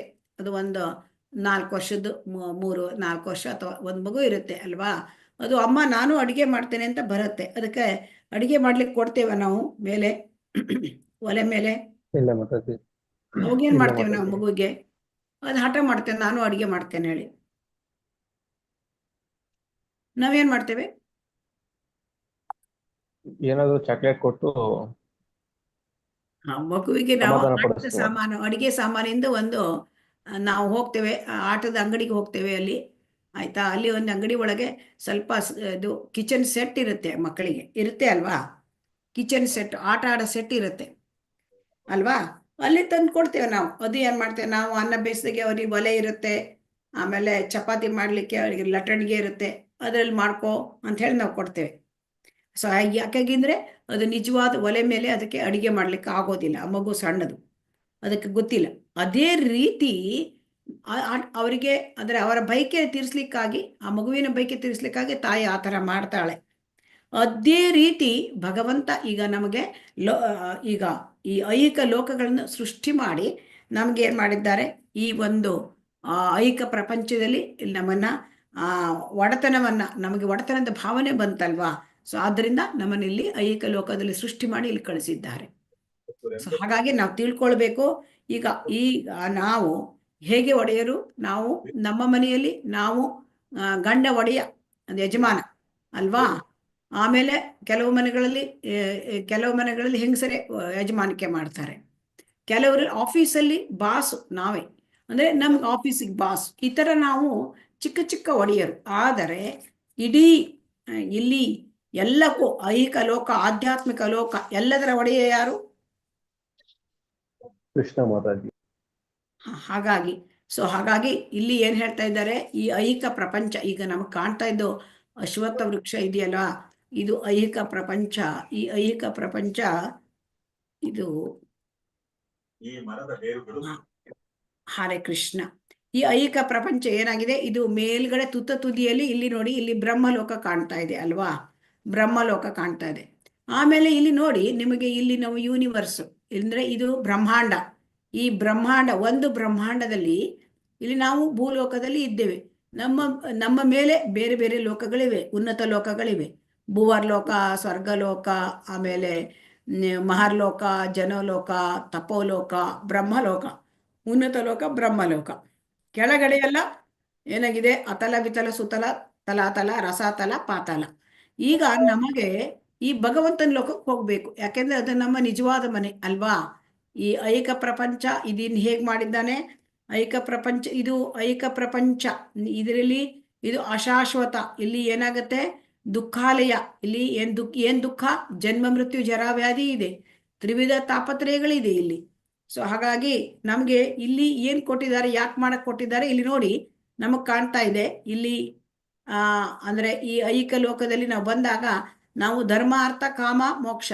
ಅಂದ್ರೆ ಇಲ್ಲಿ ಧರ್ಮ ಅಂತಂದ್ರೆ ನಮಗೆ ನಾವು ಕೆಲಸ ಮಾಡೋದು, ಕೆಲಸ ಮಾಡಿ ಅರ್ಥ ಸಂಪಾದನೆ, ಹಣ ಸಂಪಾದನೆ ಮಾಡಿ ನಾವು ಏನ್ ಮಾಡ್ಕೋತೀವಿ, ನಾವು ಕಾಮ, ನಮ್ಮ ಇಚ್ಛೆಗಳನ್ನ ನಾವು ಅದನ್ನ ಪೂರೈಸ್ಕೊಳ್ತೇವೆ. ಆಮೇಲೆ ನಮಗೆ ಮೋಕ್ಷ. ಆದರೆ ನಮಗೇನಾಗಿದೆ, ನಾವು ಮೋಕ್ಷದ ಬಗ್ಗೆ ಹೋಗ್ಲಿಕ್ಕೆ ನಮ್ಮ ಆಸೆಗಳೇ ಮುಗಿಯುವುದಿಲ್ಲ, ಆಸೆಗಳಿಗೆ ಏನಾದ್ರೂ ಎಂಡೇ ಇಲ್ಲ ಅಲ್ವಾ. ಹಾಗಾಗಿ ನಮಗೆ ಮೋಕ್ಷದ ಬಗ್ಗೆ ವಿಚಾರ ಮಾಡ್ಲಿಕ್ಕೆ ನಮಗೆ ಸಮಯ ಇಲ್ಲ. ಯಾಕೆಂದ್ರೆ ನಾವು ಪೂರ್ತಿ ನಮ್ಮ ಇದರಲ್ಲಿ ಕಾಮದಲ್ಲೇ, ನಮ್ಮ ಬಯಕೆಗಳನ್ನು ತೃಪ್ತಿ ಮಾಡೋದ್ರಲ್ಲೇ ನಮಗೆ ಅಲ್ಲಿ ಮುಗಿಯುವುದೇ ಇಲ್ಲ. ಹಾಗಾಗಿ ಇಲ್ಲಿ ಏನಾಗುತ್ತೆ ಅಂತಂದ್ರೆ, ನಾವು ಇಲ್ಲಿ ಏನ್ ಹೇಳ್ತಾರೆ ಅಂತಂದ್ರೆ, ನಾವು ಪುಣ್ಯ ಮಾಡಿದ್ರೆ ನಮ್ಗೆ ಏನಾಗಿರುತ್ತೆ, ನಾವು ಕೆಲಸ ಮಾಡುವಾಗ ಪುಣ್ಯ ಮಾಡಿದ್ರೆ, ಪಯಸ್ ಆಕ್ಟ್ಸ್, ಪುಣ್ಯ ಮಾಡಿದ್ರೆ ನಮ್ಗೇನಾಗುತ್ತೆ, ಈ ಮೇಲಿನ ಲೋಕಗಳು ಸಿಕ್ಬೋದು ಪುಣ್ಯ ಮಾಡಿದ್ರೆ. ಪುಣ್ಯ ಅಥವಾ ಪಾಪ ಮಾಡಿದ್ರೆ ಕೆಳಗಿನ ಲೋಕಗಳು.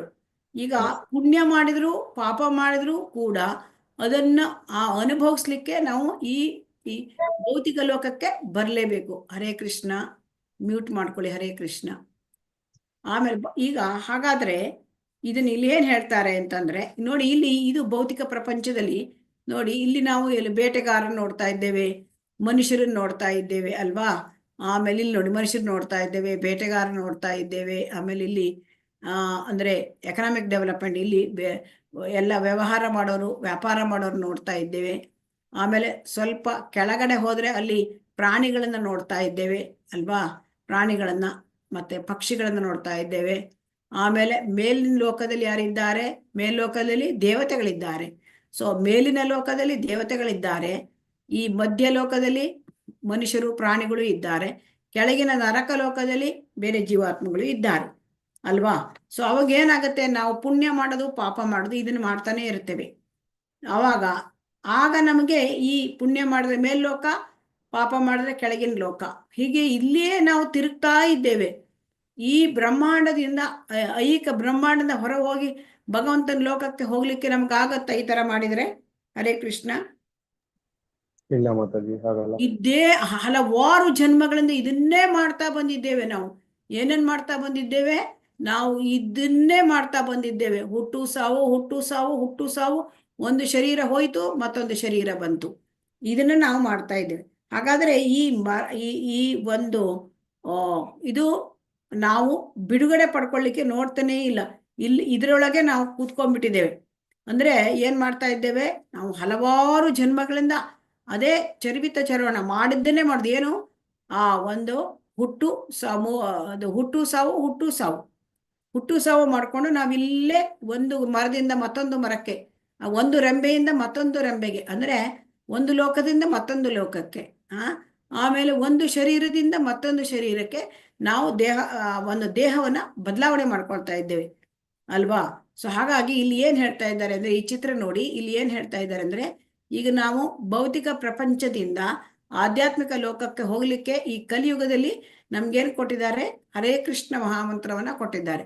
ಸೊ ನಮ್ಗೆ ಈ ಒಂದು ಆ ಆ ತುಂಬಾ ತುಂಬಾ ಕಾಂಪ್ಲಿಕೇಟೆಡ್ ಇರುವ ಈ ಅಶ್ವತ್ಥ ವೃಕ್ಷದಿಂದ ಪಾರಾಗಿ ನಾವು ಭಗವಂತನ ಲೋಕಕ್ಕೆ ಹೋಗಿ ಅಲ್ಲಿ ಭಗವಂತನ ಜೊತೆ ಅಲ್ಲಿ ಆನಂದ ಅಲ್ಲಿದೆ, ಅಲ್ಲಿ ಇರಬೇಕು ಅಂತಂದ್ರೆ ನಾವು ಏನ್ ಮಾಡಬೇಕು?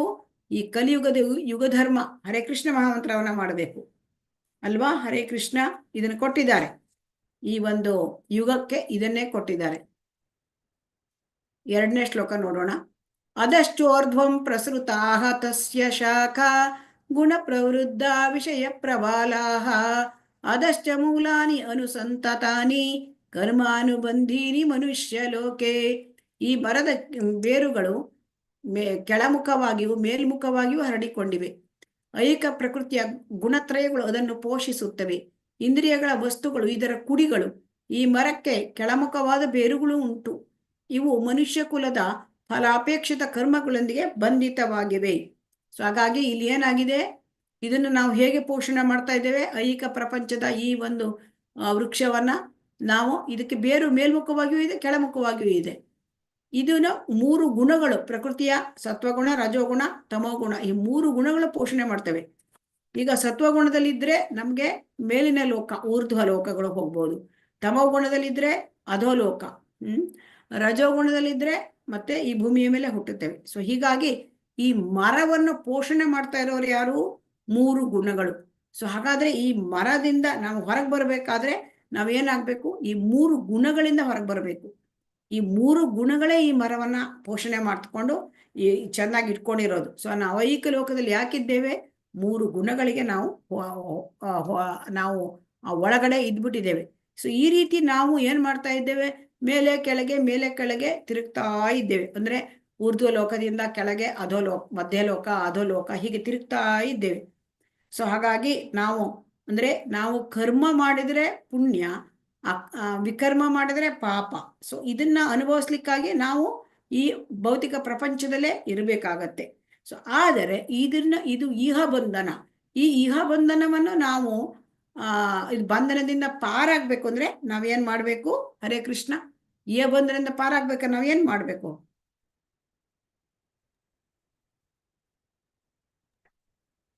ಐಹಿಕದ ಆಸಕ್ತಿಯನ್ನ ಕಿತ್ತಾಕ್ಬೇಕು ಮಾತಾಜಿ. ನಾವು ಯಾವ ತರಿ ಕರ್ಮ ಮಾಡ್ಬೇಕು? ಕರ್ಮವನ್ನ ಮಾಡ್ಬೇಕು. ಯಾವ ತರ ಕರ್ಮವನ್ನು ಮಾಡ್ಬೇಕು? ಅಕರ್ಮ ಮಾಡ್ಬೇಕು ಮಾತಾಜಿ. ಅಕರ್ಮವನ್ನು ನಾವು ಮಾಡ್ಬೇಕಾಗತ್ತೆ. ಯಾಕೆಂತಂದ್ರೆ ಅಕರ್ಮ ಮಾಡಿದಾಗ ಈ 3 ಗುಣಗಳನ್ನ ನಾವು ಮೀರಬಹುದು. ಸೊ ಹಾಗಾಗಿ ಇಲ್ಲಿ ನಾವು ಸಣ್ಣ ಪುಟ್ಟ ಬೇರು ಕೂಡ ನಮ್ಮಲ್ಲಿ ಬಂದ್ಬಿಟ್ಟಿದೆ. ಆ ಸಣ್ಣ ಪುಟ್ಟು ಆ ಗಿಡಕ್ಕೆ ಬೇರು ಅಂತಂದ್ರೆ ಪ್ರಿಯ ಅಪ್ರಿಯ, ನಮ್ಗೆ ಅದಿಷ್ಟ ಇದಿಷ್ಟ ಇಲ್ಲ, ಆಮೇಲೆ ಪುಣ್ಯ ಪಾಪ ಮಾಡ್ಕೊಳ್ಳೋದು. ಸೊ ಆದ್ದರಿಂದ ಈ ಬೇರುಗಳು, ಇದ್ರ ಬೇರುಗಳು ಎಲ್ಲಾ ದಿಕ್ಕು ಹರಡ್ಕೊಂಡ್ಬಿಟ್ಟಿದೆ ಅಂತೆ. ಎಲ್ಲಾ ದಿಕ್ಕುಗಳದ್ದು ಸಣ್ಣ ಸಣ್ಣ ಬೇರು, ಉಪಬೇರು. ಆಮೇಲೆ ದೊಡ್ಡ ಬೇರು ಮೇಲ್ಗಡೆ ಇದೆ. ಸೊ ದೊಡ್ಡ ಬೇರು ಅದು ಮೇಲ್ಗಡೆ ಮೇಲಿನ ದಿಕ್ಕಿನಲ್ಲಿ ಇದೆ. ಸೊ ಹಾಗಾಗಿ ಇದನ್ನ ನಾವು ಈ ಒಂದು ವೃಕ್ಷದಿಂದ ನಾವು ಹೊರಗೆ ಬರಬೇಕು ಅಂತಂದ್ರೆ ನಾವೇನ್ ಮಾಡ್ಬೇಕು? ನಾವು ಈ ವೃಕ್ಷವನ್ನ ಕಡಿದು ಹೊತ್ತಾಕ್ಬೇಕು. ಅದನ್ನ ಹೇಗೆ ಕಡಿದು ಹೊತ್ತಾಕ್ಬೇಕು ಅದನ್ನ ಮುಂದಿನ ಶ್ಲೋಕದಲ್ಲಿ ಹೇಳ್ತಾ ಇದ್ದಾರೆ.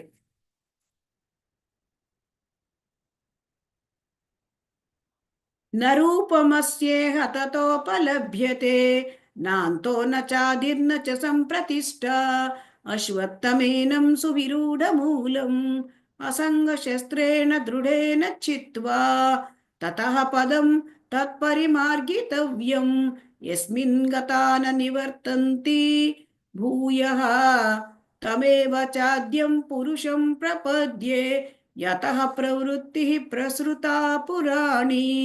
ಭಗವಂತ ನಮ್ಗೆ ಏನ್ ಹೇಳ್ತಾ ಇದ್ದಾನೆ ಇಲ್ಲಿ ಭಗವದ್ಗೀತೆಯಲ್ಲಿ?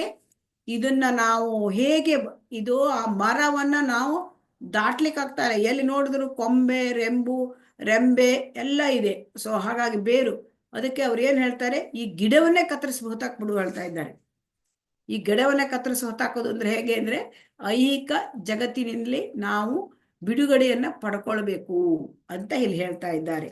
ನೋಡಿ, ಇಲ್ಲಿ ಚಿತ್ರದಲ್ಲಿ ಕೂಡ ಚೆನ್ನಾಗಿ ಕಾಣುತ್ತೆ. ಮರ ಕಡಿತಾ ಇದ್ದಾರಲ್ಲ, ಇದು ನೋಡಿ, ಕೊಡ್ಲಿ ಹಿಡ್ಕೊಂಡು ಕಡಿತಾ ಇದ್ದಾರೆ, ಕಾಣ್ತಾ ಇದ್ಯಾ? ಕಾಣಿಸ್ತಾ ಇದೆ ಮಾತಾಜಿ. ಕಾಣ್ತಾ ಇದೆ ಮಾತಾಜಿ.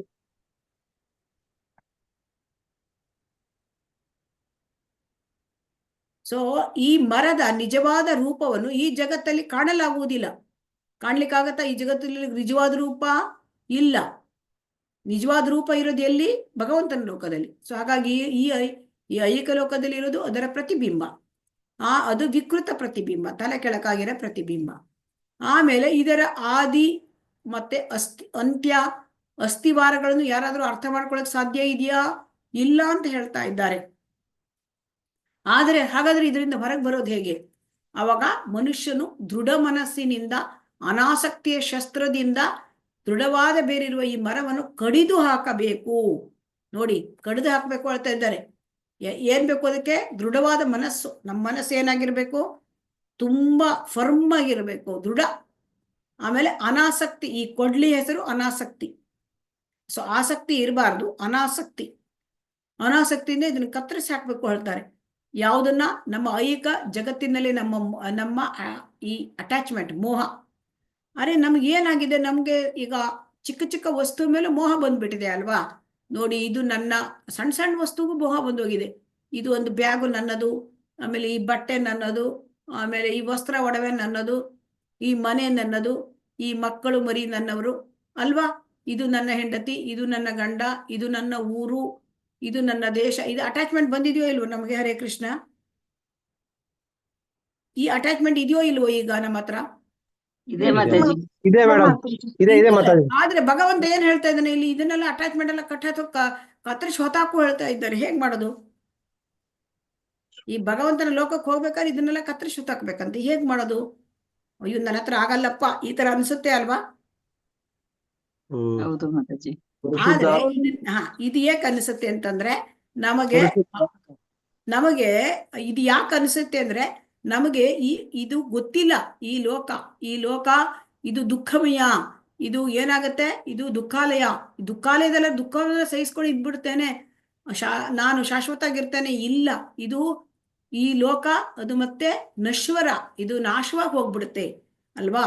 ಅದಕ್ಕೆ ಪ್ರಳಯ ಆಗ್ಬಿಡುತ್ತೆ. ನಾನು ಮತ್ತೆ ಇಲ್ಲೇ ಹುಟ್ಟುತ್ತೇನೆ, ಏನ್ ತೊಂದರೆ ಇಲ್ಲಪ್ಪ, ನನಗೆ ಹುಟ್ಟಿದ್ರು ಮತ್ತೊಂದು ದೇಹ ಬರುತ್ತೆ ಅಂತ ತಿಳ್ಕೊಂಡ್ರೆ ಅದು ಈ ಲೋಕ ಅದು ಪ್ರಳಯ ಆಗ್ಬಿಡುತ್ತೆ, ನಾಶವಾಗ್ಬಿಡುತ್ತೆ. ಸೊ ಹಾಗಾಗಿ ಶಾಶ್ವತವಾದ ಲೋಕಕ್ಕೆ, ನಮ್ಗೆ ಶಾಶ್ವತವಾದ ಒಂದು ಲೋಕಕ್ಕೆ ಹೋಗ್ಬೇಕು ಅಂದ್ರೆ ನಮ್ಗೆ ಈ ಐಹಿಕದಲ್ಲಿ ಆಸಕ್ತಿಯನ್ನ ನಾವು ಕಡಿದು ಬಿಡ್ಬೇಕಂತೆ. ಸೊ ಹಾಗಾದ್ರೆ ಇದನ್ನ ಹೇಗ್ ಮಾಡೋದು? ಇದು ತುಂಬಾ ಕಷ್ಟ ಅಂತ ಕಾಣುತ್ತೆ ಅಲ್ವಾ? ಕಾಣುತ್ತಾ? ಭಗವಂತ ಏನಪ್ಪ ತುಂಬಾ ಕಷ್ಟ ಹೇಳ್ತಾ ಇದ್ರಂತ ಅನ್ಸಲ್ವಾ? ಹೌದು ಮಾತಾಜಿ, ಕಷ್ಟನೇ. ಹೌದು ಮಾತಾಜಿ. ಅನ್ಸುತ್ತೆ. ನಾವೇನಪ್ಪ ಅಟ್ಯಾಚ್ಮೆಂಟ್ ಮಾಡ್ಕೊಂಡು ತುಂಬಾ ನಾವು ಇಲ್ಲಿ ಸುಖವಾಗಿದ್ದೇವೆ ಅಂತ ತಿಳ್ಕೊಂಡ್ಬಿಡ್ತೇವೆ. ಇದು ಸುಖ ಅಲ್ಲ. ನಾವು ದುಃಖಾಲಯದಲ್ಲಿ ಇದ್ಕೊಂಡು, ಈಗ ನಾವು ದುಃಖಾಲಯ ಇದ್ಕೊಂಡು ಸುಖವನ್ನು ಪಡಲಿಕ್ಕೆ ಸಾಧ್ಯವಾ? ಈಗ ನೀವು ಔಷಧಿ ಅಂಗಡಿ ಹೋಗಿ, ಇಲ್ಲಪ್ಪ ನಂಗೆ ಒಂದು ಒಳ್ಳೆ ಸ್ವೀಟು ಜಾಮೂನ್ ಕಟ್ಕೊಡಪ್ಪ ಅಂದ್ರೆ ಅವನೇನ್ ಹೇಳ್ತಾನೆ? ಔಷಧಿ ಅಂಗಡಿಲಿ ಹೋಗಿ, ಏನಪ್ಪ ನಿಮ್ಗೆ ತಲೆ ಕೆಟ್ಟಿದ್ಯಾ, ಅಲ್ಲಿ ಔಷಧಿ ಸ್ವೀಟ್ ಅಂಗಡಿ ಹೋಗಿ ತಗೋಬೇಕಪ್ಪ, ನೀವು ಇಲ್ಲಿ ಯಾಕೆ ಬಂದಿದ್ದೀರಿ ಕೇಳ್ತಾರೆ ಅಲ್ವಾ? ಹೌದು ಮಾತಾಜಿ. ಹಾಗಾಗಿ ನಾವು ತಪ್ಪು ಜಾಗದಲ್ಲಿ ಆನಂದವನ್ನು ಹುಡುಕ್ತಾ ಇದ್ದೇವೆ. ಐಹಿಕ ಪ್ರಪಂಚದಲ್ಲಿ ಆನಂದ ಇಲ್ಲ. ಇಲ್ಲಿರೋದು ಇದು ದುಃಖಾಲಯ. ಇಲ್ಲಿ ಒಂದಾದರ ಮೇಲೆ ಒಂದು ದುಃಖಗಳು ಬರ್ತವೆ. ಇವತ್ತು ಒಂದು ತಾಪತ್ರಯ, ಮತ್ತೆ ಅದು ಮುಗೀತು, ಅದು ಸಹಿಸ್ಕೊಂಡೆ, ಸಮಾಧಾನ ಮಾಡ್ಕೊಂಡೆ, ಇಲ್ಲ ಮತ್ತೆ ಬೆಳಗಾದ್ರೆ ಮತ್ತೊಂದು ಏನೋ ಬರ್ತದೆ ಅಲ್ವಾ? ಇದು ನಿಮ್ಗೆ ಅನುಭವ ಇದೆಯೋ ಇಲ್ವೋ? ಹೌದು ಮಾತಾಜಿ. ಹಾಗಾಗಿ ನಮಗೆ ಶಾಶ್ವತವಾದದ್ದು ಒಂದು ಬೇಕು, ಸುಖ, ಶಾಶ್ವತವಾದ ಸ್ಥಳ ಬೇಕು ಅಲ್ವಾ? ಇದನ್ನ ಹೇಗ್ ಮಾಡೋದು ಅಂತ ಇಲ್ಲಿ ಹೇಳ್ತಿದ್ದಾರೆ. ದೃಢ ಮನಸ್ಸಿಟ್ಕೋಬೇಕಂತ ನಾವು, ಫರ್ಮ್ ಡಿಸಿಷನ್, ಅನಾಸಕ್ತಿ ಇರ್ಬೇಕಂತ. ಇದಕ್ಕೆಲ್ಲ ಇದು ಬರೋದು ಹೇಗೆ ಕೇಳಿದ್ರೆ, ನಾವು ಕೃಷ್ಣನಿಗೆ ಶರಣಾದ್ರೆ ಭೌತಿಕ ಪ್ರಪಂಚದಿಂದ ತಾನೇ ಬಿಡುಗಡೆ ಆಗ್ತದೆ ಅಂತೆ. ಆದ್ರೆ ಕೃಷ್ಣನಿಗೆ ಶರಣಾಗ್ಲಿಕ್ಕೆ ನಮಗ್ ಮನಸ್ಸೇ ಬರೋದಿಲ್ವಲ್ಲ? ಬರ್ತದ್ಯಾ ಶರಣಾಗ್ಲಿಕ್ಕೆ? ಅದು ಸುಲಭ ಇದೆಯಾ ಶರಣಾಗೋದು ಕೃಷ್ಣನಿಗೆ? ಇಲ್ಲ ಮಾತಾಜಿ, ಕಷ್ಟ ಇದೆ. ಇಲ್ಲಿ ಏನ್ ಹೇಳ್ತಾ ಇದ್ರೆ, ಶರಣಾಗ್ಬಿಡು ನೀನು ಭಗವಂತನಿಗೆ, ನಿನಗೆ ಈ ಭೌತಿಕ ಪ್ರಪಂಚದ ವ್ಯಾಮೋಹ ಹೋಗುತ್ತೆ. ಇದು ಅಷ್ಟು ಸುಲಭವಾಗಿ ಶರಣಾಗ್ಲಿಕ್ಕೆ ನಮ್ಗೆ ಆಗ್ತಾ ಇಲ್ಲ. ಯಾಕೆಂದ್ರೆ ನಾವು ಭೌತಿಕದಲ್ಲಿ, ಇಂದ್ರಿಯ ಭೋಗದಲ್ಲಿ ಆಳವಾಗಿ ಇಳಿದು ಬಿಟ್ಟಿದ್ದೇವೆ. ಮತ್ತೆ ನಮಗೆ ಒಡೆತನ ಅಂತ ಭಾವನೆ ಇದೆ. ಮತ್ತೆ ನಾವು ಇದು ಮೋಹ, ನಮಗೆ ನಾನು ನನ್ನವರು ಅಲ್ವಾ, ಇದು ನನ್ನದು, ನನ್ನವರು, ನಾನು, ಇದು ಈ ಶಬ್ದ. ನಾನು ಹೋದರೆ ಹೋದೇನು. ಸೊ ಹಾಗಾಗಿ ಇಲ್ಲಿ ಏನಾಗಿದೆ, ಇದನ್ನೆಲ್ಲ ಪಡ್ಕೊಳ್ಬೇಕಾದ್ರೆ, ಇದನ್ನ ತಿಳ್ಕೋಬೇಕಾದ್ರೆ ನಮಗೆ ಜ್ಞಾನ ಬೇಕು. ಬೇಕೋ ಬೇಡವಾ? ಭಗವಂತನ ಬಗ್ಗೆ ಶರಣಾಗ್ಬೇಕಾದ್ರೆ ನಾವು ಯಾರಾದ್ರೂ ಭಗವಂತನ ಸುಮ್ಮನೆ ಶರಣಾಗ್ಲಿಕ್ಕಾಗುತ್ತಾ? ಯಾಕೆ ಶರಣಾಗ್ಬೇಕು ಅವನಿಗೆ ಅಂತ ಪ್ರಶ್ನೆ ಬರುತ್ತೆ ಅಲ್ವಾ. ಭಗವಂತನಿಗೆ ಯಾಕೆ ಶರಣಾಗ್ಬೇಕು? ಬರ್ತದೆಯೋ ಇಲ್ವೋ? ಸೊ ಅದಕ್ಕೆ ನಾವು ಆ ಭಗವಂತನ ಬಗ್ಗೆ ತಿಳ್ಕೊಳ್ಬೇಕು, ಭಗವಂತನ ಲೋಕದ ಬಗ್ಗೆ ತಿಳ್ಕೊಳ್ಬೇಕು. ಆಗ ನಮಗೆ ಭಗವಂತನಿಗೆ ಯಾಕೆ ಶರಣಾಗ್ಬೇಕು ನಾವು, ನಮಗೆ ಅದೆಲ್ಲ ತಿಳಿಸ್ಕೊಡುತ್ತೆ ಭಗವದ್ಗೀತೆ. ಜೀವೇರ ಸ್ವರೂಪ ಹೇ ಕೃಷ್ಣೇರ ನಿತ್ಯದಾಸ. ಜೀವಿಯ ನಿಜವಾದ ಸ್ವರೂಪ ಅಂದ್ರೆ ಭಗವಂತನ ಸೇವೆ ಮಾಡ್ಕೊಂಡಿರೋದೇ ನಿಜವಾದಂತೆ. ನಾವೀಗ ಅದನ್ನು ಮರೆತು ಈ ಐಹಿಕ ಪ್ರಪಂಚದಲ್ಲಿ ನಾವು ಏನ್ ಮಾಡ್ತಾ ಇದ್ದೇವೆ, ಮಾಯಾ ಸೇವೆಯಲ್ಲಿ ತೊಡಗ್ಬಿಟ್ಟಿದ್ದೇವೆ. ಅದು ಕೂಡ ತುಂಬಾ ಆಸಕ್ತಿಯಿಂದ ಮಾಡ್ತಾ ಇದ್ದೇವೆ ಅಲ್ವಾ. ಹಾಗಾಗಿ ನಾವು ಇಲ್ಲಿ ಏನ್ ಮಾಡ್ಬೇಕು, ನಮ್ಗೆ ಇಲ್ಲಿ ಏನ್ ಹೇಳ್ತಾ ಇದ್ದಾರೆ ಅಂತಂದ್ರೆ, ನಾವು ಆ ಭಕ್ತರ ಸಹವಾಸದಲ್ಲಿ ನಾವು ಏನಂತ ತಿಳ್ಕೊಳ್ಬೇಕು, ಭಗವಂತನ ಬಗ್ಗೆ ಶ್ರವಣ ಮಾಡಬೇಕು. ಭಕ್ತರ ಸಂಘದಲ್ಲಿ ಭಗವದ್ಗೀತೆಯಲ್ಲಿ ನಾವು ಚರ್ಚೆಯಲ್ಲಿ ಭಾಗವಹಿಸಬೇಕು. ಆಗ ನಮಗೆ ಭಗವಂತನ ಬಗ್ಗೆ ತಿಳಿತದೆ. ಮತ್ತೆ ನಮ್ಮ ಭಕ್ತಿ ಸೇವೆಯಲ್ಲಿ ತೊಡಗಬೇಕು. ಶ್ರವಣ ಕೀರ್ತನ ಇದು, ಮತ್ತೆ ಶ್ರವಣ ಕೀರ್ತನ ಸ್ಮರಣ ಇದನ್ನು ಮಾಡಬೇಕು. ಕೃಷ್ಣನಿಗೆ ಅವಾಗ ಶರಣ ಆಗುತ್ತೆ. ಅವಾಗ ನಾವು ಈ ಭೌತಿಕ ಪ್ರಪಂಚದಿಂದ ಬಿಡುಗಡೆ ಆಗತ್ತೆ ತಾನೆ. ನ ತದ್ಭಾಸಯತೆ ಸೂರ್ಯೋ ನ ಶಶಾಂಕೋ ನ ಪಾವಕಃ ಯದ್ಗತ್ವಾ ನ ನಿವರ್ತಂತೆ ತದ್ದಾಮ ಪರಮಂ ಮಮ. ನನ್ನ ಆ ಪರಮ ಧಾಮವನ್ನು ಸೂರ್ಯ ಚಂದ್ರರಾಗಲಿ ಅಗ್ನಿ ವಿದ್ಯುತ್ ಶಕ್ತಿಗಳಾಗಲಿ ಬೆಳಗುವುದಿಲ್ಲ. ಅದನ್ನು ತಲುಪಿದವರು ಈ ಐಹಿಕ ಜಗತ್ತಿಗೆ ಮತ್ತೆ ಬರುವುದೇ ಇಲ್ಲ. ಈಗೇನಾಗಿದೆ, ನಮಗೆ ಆಧ್ಯಾತ್ಮಿಕ ಪ್ರಪಂಚ ಗೊತ್ತಿಲ್ಲ. ನಮಗೆ ಗೊತ್ತಿರೋದು ಇದೇ ಭೌತಿಕ ಲೋಕ ಅಲ್ವಾ. ಅಯ್ಯೋ ನಾನು ಇಲ್ಲಿಂದ ಡಿಟ್ಯಾಚ್ ಆಗಿ ಹೋಗ್ಬಿಟ್ರೆ ಬೇಡ್ಪಟ್ರೆ ಎಲ್ಲಿಗೆ ಹೋಗ್ಲಿ ಅಂತ ಭಯ ಹುಟ್ಟುತ್ತೆ ಅಲ್ವಾ ನಮಗೆ. ಅದಕ್ಕೆ ಭಗವಂತ ತನ್ನ ಲೋಕದ ಬಗ್ಗೆ ನಮಗೆ ತಿಳಿಸ್ತಾ ಇದ್ದಾನೆ. ಇದು ಭಗವಂತನ ಲೋಕ. ಈ ಭಗವಂತನ ಲೋಕ, ಇದಕ್ಕೆ ಅಲ್ಲಿ ಹೋದವರು ಯಾರು ತಿರುಗಿ ಬರೋದಿಲ್ಲ ಈ ಭಗವಂತನ ಲೋಕಕ್ಕೆ ಹೋದ್ರೆ. ಸೊ ಹಾಗಾಗಿ ಭಗವಂತನ ಬಗ್ಗೆ ಭಗವಂತನೇ ನಮಗೆ ತಿಳಿಸ್ಕೊಡ್ಬೇಕು ಅಲ್ವಾ. ಹರೇ ಕೃಷ್ಣ ಅಲ್ವಾ. ಹೌದು ಮಾತಾಜಿ. ಹಾ, ಆ ಭಗವಂತನ ಲೋಕದ ಬಗ್ಗೆ ನಮ್ಗೆ ಹೆಂಗ್ ಗೊತ್ತಾಗತ್ತೆ? ಈಗ ನೋಡಿ, ನಾವು ಅಮೆರಿಕ ದೇಶಕ್ಕೆ ಹೋಗ್ಬೇಕು ಅಂದ್ರೆ ಎಷ್ಟು ವಿಚಾರ ಮಾಡ್ತೀವಿ. ಯಾರೋ ಇದ್ದಾರೆ, ನಮ್ಮ ಮಕ್ಳು ಯಾರೋ ಇದ್ದಾರೆ, ನಮ್ಮ ರಿಲೇಟಿವ್ಸ್ ಇದ್ದಾರೆ, ಹೋಗ್ಬೇಕು ಅಂತ ಆಗತ್ತೆ, ಹೋಗ್ತೇವೆ. ಅಲ್ಲಿ ಹೋಗೋಕ್ಕಿಂತ ಮುಂಚೆ ನಾವು ಎಷ್ಟು ಪ್ರಿಪರೇಷನ್ ಮಾಡ್ಕೋತೇವೆ. ಅಲ್ಲಿ ಏನು ಚಳಿ ಇದೆಯೋ, ಅಲ್ಲಿ ಯಾವ ತರ ನನಗೆ ಆಹಾರ ಸೂಟ್ ಆಗುತ್ತೋ ಇಲ್ವೋ, ಅಲ್ಲಿ ಒಂದು ಏನು ಅಂತಂದ್ರೆ ಅಲ್ಲಿಯ ಇದು ವೆದರ್ ಸೂಟ್ ಆಗುತ್ತೋ ಇಲ್ವೋ, ಇದೆಲ್ಲ ನಾವು ವಿಚಾರ ಮಾಡಿ ನಾವು ರೆಡಿ ಮಾಡ್ಕೋತೀವಿ ಅಲ್ವಾ. ಹೌದು ಮಾತಾಜಿ. ಹಾಗೆ ನಮ್ಗೀಗ ಭಗವಂತನ ಲೋಕಕ್ಕೆ ಹೋಗ್ಬೇಕು ಅಂತ ಇಲ್ಲಿ ಭಗವಂತ ಹೇಳ್ತಾ ಇದ್ದಾನೆ. ನೀವ್ ಯಾಕಪ್ಪ ಇಲ್ಲಿ ಉಳ್ಕೊಳ್ತೀರಿ, ಈ ಒಂದು ಕತ್ತಲು ಪ್ರಪಂಚದಲ್ಲಿ ನೀವು ಯಾಕೆ ಉಳ್ಕೊಳ್ತೀರಿ, ಇಲ್ಲಿ ಕಷ್ಟಗಳ ಲೋಕದಲ್ಲಿ ನೀವು ಯಾಕೆ ಕಷ್ಟಪಡ್ತಾ ಇದ್ದೀರಿ, ಹುಟ್ಟು ಸಾವು ಯಾಕೆ ಅನುಭವಿಸ್ತಾ ಇದ್ದೀರಿ, ಅಲ್ಲಿ ಬನ್ನಿ ನನ್ನ ಲೋಕಕ್ಕೆ ಅಂತ ತನ್ನ ಲೋಕದ ಬಗ್ಗೆ ಹೇಳ್ತಾ ಇದ್ದಾನೆ. ಆ ಲೋಕದ ಭಗವಂತನ ಲೋಕದ ಮಹಿಮೆಯನ್ನು ಹೇಳ್ತಾ ಇದ್ದಾರೆ ಇಲ್ಲಿ ಭಗವಂತನೇ ಹೇಳ್ತಾ ಇದ್ದಾನೆ. ಯಾಕಂದ್ರೆ ಬೇರೆ ಯಾರು ಹೇಳಕ್ ಬರೋಲ್ಲ, ಅಲ್ಲಿ ಹೋದವ್ರು ಯಾರು ಇಲ್ಲಿ ಬರೋಲ್ಲ ಆಯ್ತಾ. ಅಲ್ಲಿ ಹೋದವ್ರು ಇಲ್ಲಿ ಬಂದ್ರೆ ನಮ್ಗೇನಾದ್ರು ಗೊತ್ತಾಗ್ತಿತ್ತು, ಅಲ್ಲಿ ಹೋದವ್ರು ಯಾರು ಬರಲ್ಲ. ಈಗ ನಾವು ಭಗವಂತನ ಹತ್ರ ತಿಳ್ಕೊಳ್ಬೇಕು. ಅವ್ರು ಏನ್ ಹೇಳ್ತಾ ಇದ್ದಾರೆ, ಭಗವಂತ ಏನ್ ಹೇಳ್ತಾ ಇದ್ದಾರೆ, ತಮ್ಮ ಲೋಕದ ಬಗ್ಗೆ ವಿವರಣೆ ಕೊಡ್ತಾ ಇದ್ದಾರೆ. ಭಗವಂತನ ಲೋಕ ಎಷ್ಟು ಪ್ರಭೆಯಿಂದ ಕೂಡಿದೆ ಅಂತಂದ್ರೆ, ಅಲ್ಲಿ ಸೂರ್ಯನ ಅಗತ್ಯವೇ ಇಲ್ಲ, ಅಲ್ಲಿ ಚಂದ್ರನ ಅಗತ್ಯವಿಲ್ಲಂತೆ, ಅಲ್ಲಿ ವಿದ್ಯುತ್ ಶಕ್ತಿ ನಮ್ಗೇನು ಲೈಟ್ ರಾತ್ರಿಗೆ ಈಗ ಎಲೆಕ್ಟ್ರಿಸಿಟಿ ಹೋದ್ರೆ ನಮ್ಗೆ ಕತ್ಲೆ ಅಲ್ವಾ ಈಗ ರಾತ್ರಿ ಅಲ್ವಾ, ನಮಗ್ ಬೇಕು. ಆಮೇಲೆ ಇಲ್ಲಿ ಅಗ್ನಿ ಬೇಕಾಗತ್ತೆ, ಅಲ್ಲಿ ಏನು ಬೇಡ. ಅಲ್ಲಿ ಯಾಕೆ ಬೇಡ ಹಂಗಾರೆ? ಅದೇನ್ ಕತ್ಲೆನಾ? ಇಲ್ಲ, ಅಲ್ಲಿ ಬೆಳಕು, ಯಾವಾಗ್ಲೂ ಕತ್ಲೆ ಇಲ್ಲ ಅಂತೆ. ಯಾಕೆ? ಅಲ್ಲಿ ಭಗವಂತನ ಮೈಯಿಂದ ಪ್ರಭೆ ಸೂಸ್ತದೆ ಹೊರಗೆ, ಆ ಬ್ರಹ್ಮಜ್ಯೋತಿಯ ಕಿರಣ ಪ್ರಭೆ ಸೂಸ್ತದೆ ಅಲ್ಲ, ಸ್ವಯಂ ಪ್ರಕಾಶ. ಸೊ ಅದರಿಂದ ಆ ಎಲ್ಲ ಜಗತ್ತು, ಆ ಭಗವಂತನ ಆಧ್ಯಾತ್ಮಿಕ ಪ್ರಪಂಚದಲ್ಲಿ ಎಲ್ಲವೂ ಕೂಡ ತುಂಬಾ ಹೊಳಿತದೆ ಬೆಳಕು ಆ ಸ್ವಯಂ ಪ್ರಭೆಯಿಂದ ಇರ್ತದೆ. ಸೊ ಹಾಗಾಗಿ ಆ ಭಗವಂತನ ಶರೀರದಿಂದ ಈ ರೀತಿಯಾದ ಕಿರಣಗಳು ಬರೋದ್ರಿಂದ ನಮಗೆ ಯಾವ ರೀತಿಯ ಇದು ಬೇಕಾಗ್ಲಿಲ್ಲ ಅಂತ ಹೇಳ್ತಾ ಇದ್ದಾರೆ. ಸೊ ಹಾಗಾಗಿ ಅಲ್ಲಿ ಸೂರ್ಯ ಚಂದ್ರ ಇದರ ಅವಶ್ಯಕತೆ ಇಲ್ಲ. ಬ್ರಹ್ಮ ಸಂಹಿತೆಯಲ್ಲಿ ಬ್ರಹ್ಮನೇ ಈ ಒಂದು ಒಂದು ಭಗವಂತನ ಲೋಕದ ಬಗ್ಗೆ ಗೋಲೋಕ ವೃಂದಾವನ ವಿವರಿಸ್ತಾನೆ. ಚಿಂತಾಮಣಿ ಪ್ರಕರ ಸದ್ಮ ಸುಕಲ್ಪ ವೃಕ್ಷ ಲಕ್ಷಾವೃತೇಷು ಸುರಭೀರ್ ಅಭಿಪಾಲಯಂತಂ ಲಕ್ಷ್ಮೀ ಸಹಸ್ರ ಶತಸಂಭ್ರಮ ಸೇವ್ಯಮಾನಂ ಗೋವಿಂದಂ ಆದಿಪುರುಷಂ ತಮಹಂ ಭಜಾಮಿ. ಭಗವಂತನ ಲೋಕ ಹೇಗಿದೆ ಅಂತ ಕೇಳಿದ್ರೆ, ಅಲ್ಲಿ ಚಿಂತಾಮಣಿ ಕಲ್ಲಿದೆಯಂತೆ ಭಗವಂತನ ಲೋಕದಲ್ಲಿ. ಅದು ಮುಟ್ಟಿದ್ರೆ ಚಿನ್ನ ಆಗ್ಬಿಡ್ತದೆಯಂತೆ, ಅಂತ ಕಲ್ಲುಗಳಿಂದ ಆಗಿದೆ. ಆಯ್ತಾ? ಅಲ್ಲಿ ಇರೋದು, ಅಲ್ಲಿ ಸುರಭಿ ಹಸುಗಳಿದೆ. ಆ ಹಸುಗಳು ಎಷ್ಟು ಎಷ್ಟು ಸುಂದರವಾಗಿ ಮತ್ತೆ ಎಷ್ಟು ದಷ್ಟಪುಷ್ಟವಾಗಿರುತ್ತೆ, ಮತ್ತು ಇಷ್ಟು ಹಾಲು ಕೊಡ್ತದೆ ಅಂದ್ರೆ ಅಲ್ಲಿ ನೆಲ ಎಲ್ಲ ಆ ಸುರಭಿ ಹಾಲಿನ ಅದರಿಂದ ಒದ್ದೆ ಆಗ್ಬಿಡ್ತದೆಯಂತೆ. ನೆಲ ಎಲ್ಲ ಒದ್ದೆ ಆಗ್ಬಿಡ್ತದೆ, ಅಷ್ಟು ಹಾಲು ಕೊಡ್ತದೆ. ಮತ್ತೆ ಅಲ್ಲಿ ಇರ್ತಕ್ಕಂಥ ವೃಕ್ಷಗಳು ಯಾವ ತರ ಕೇಳಿದ್ರೆ, ಅಲ್ಲಿ ಕಲ್ಪ ವೃಕ್ಷ.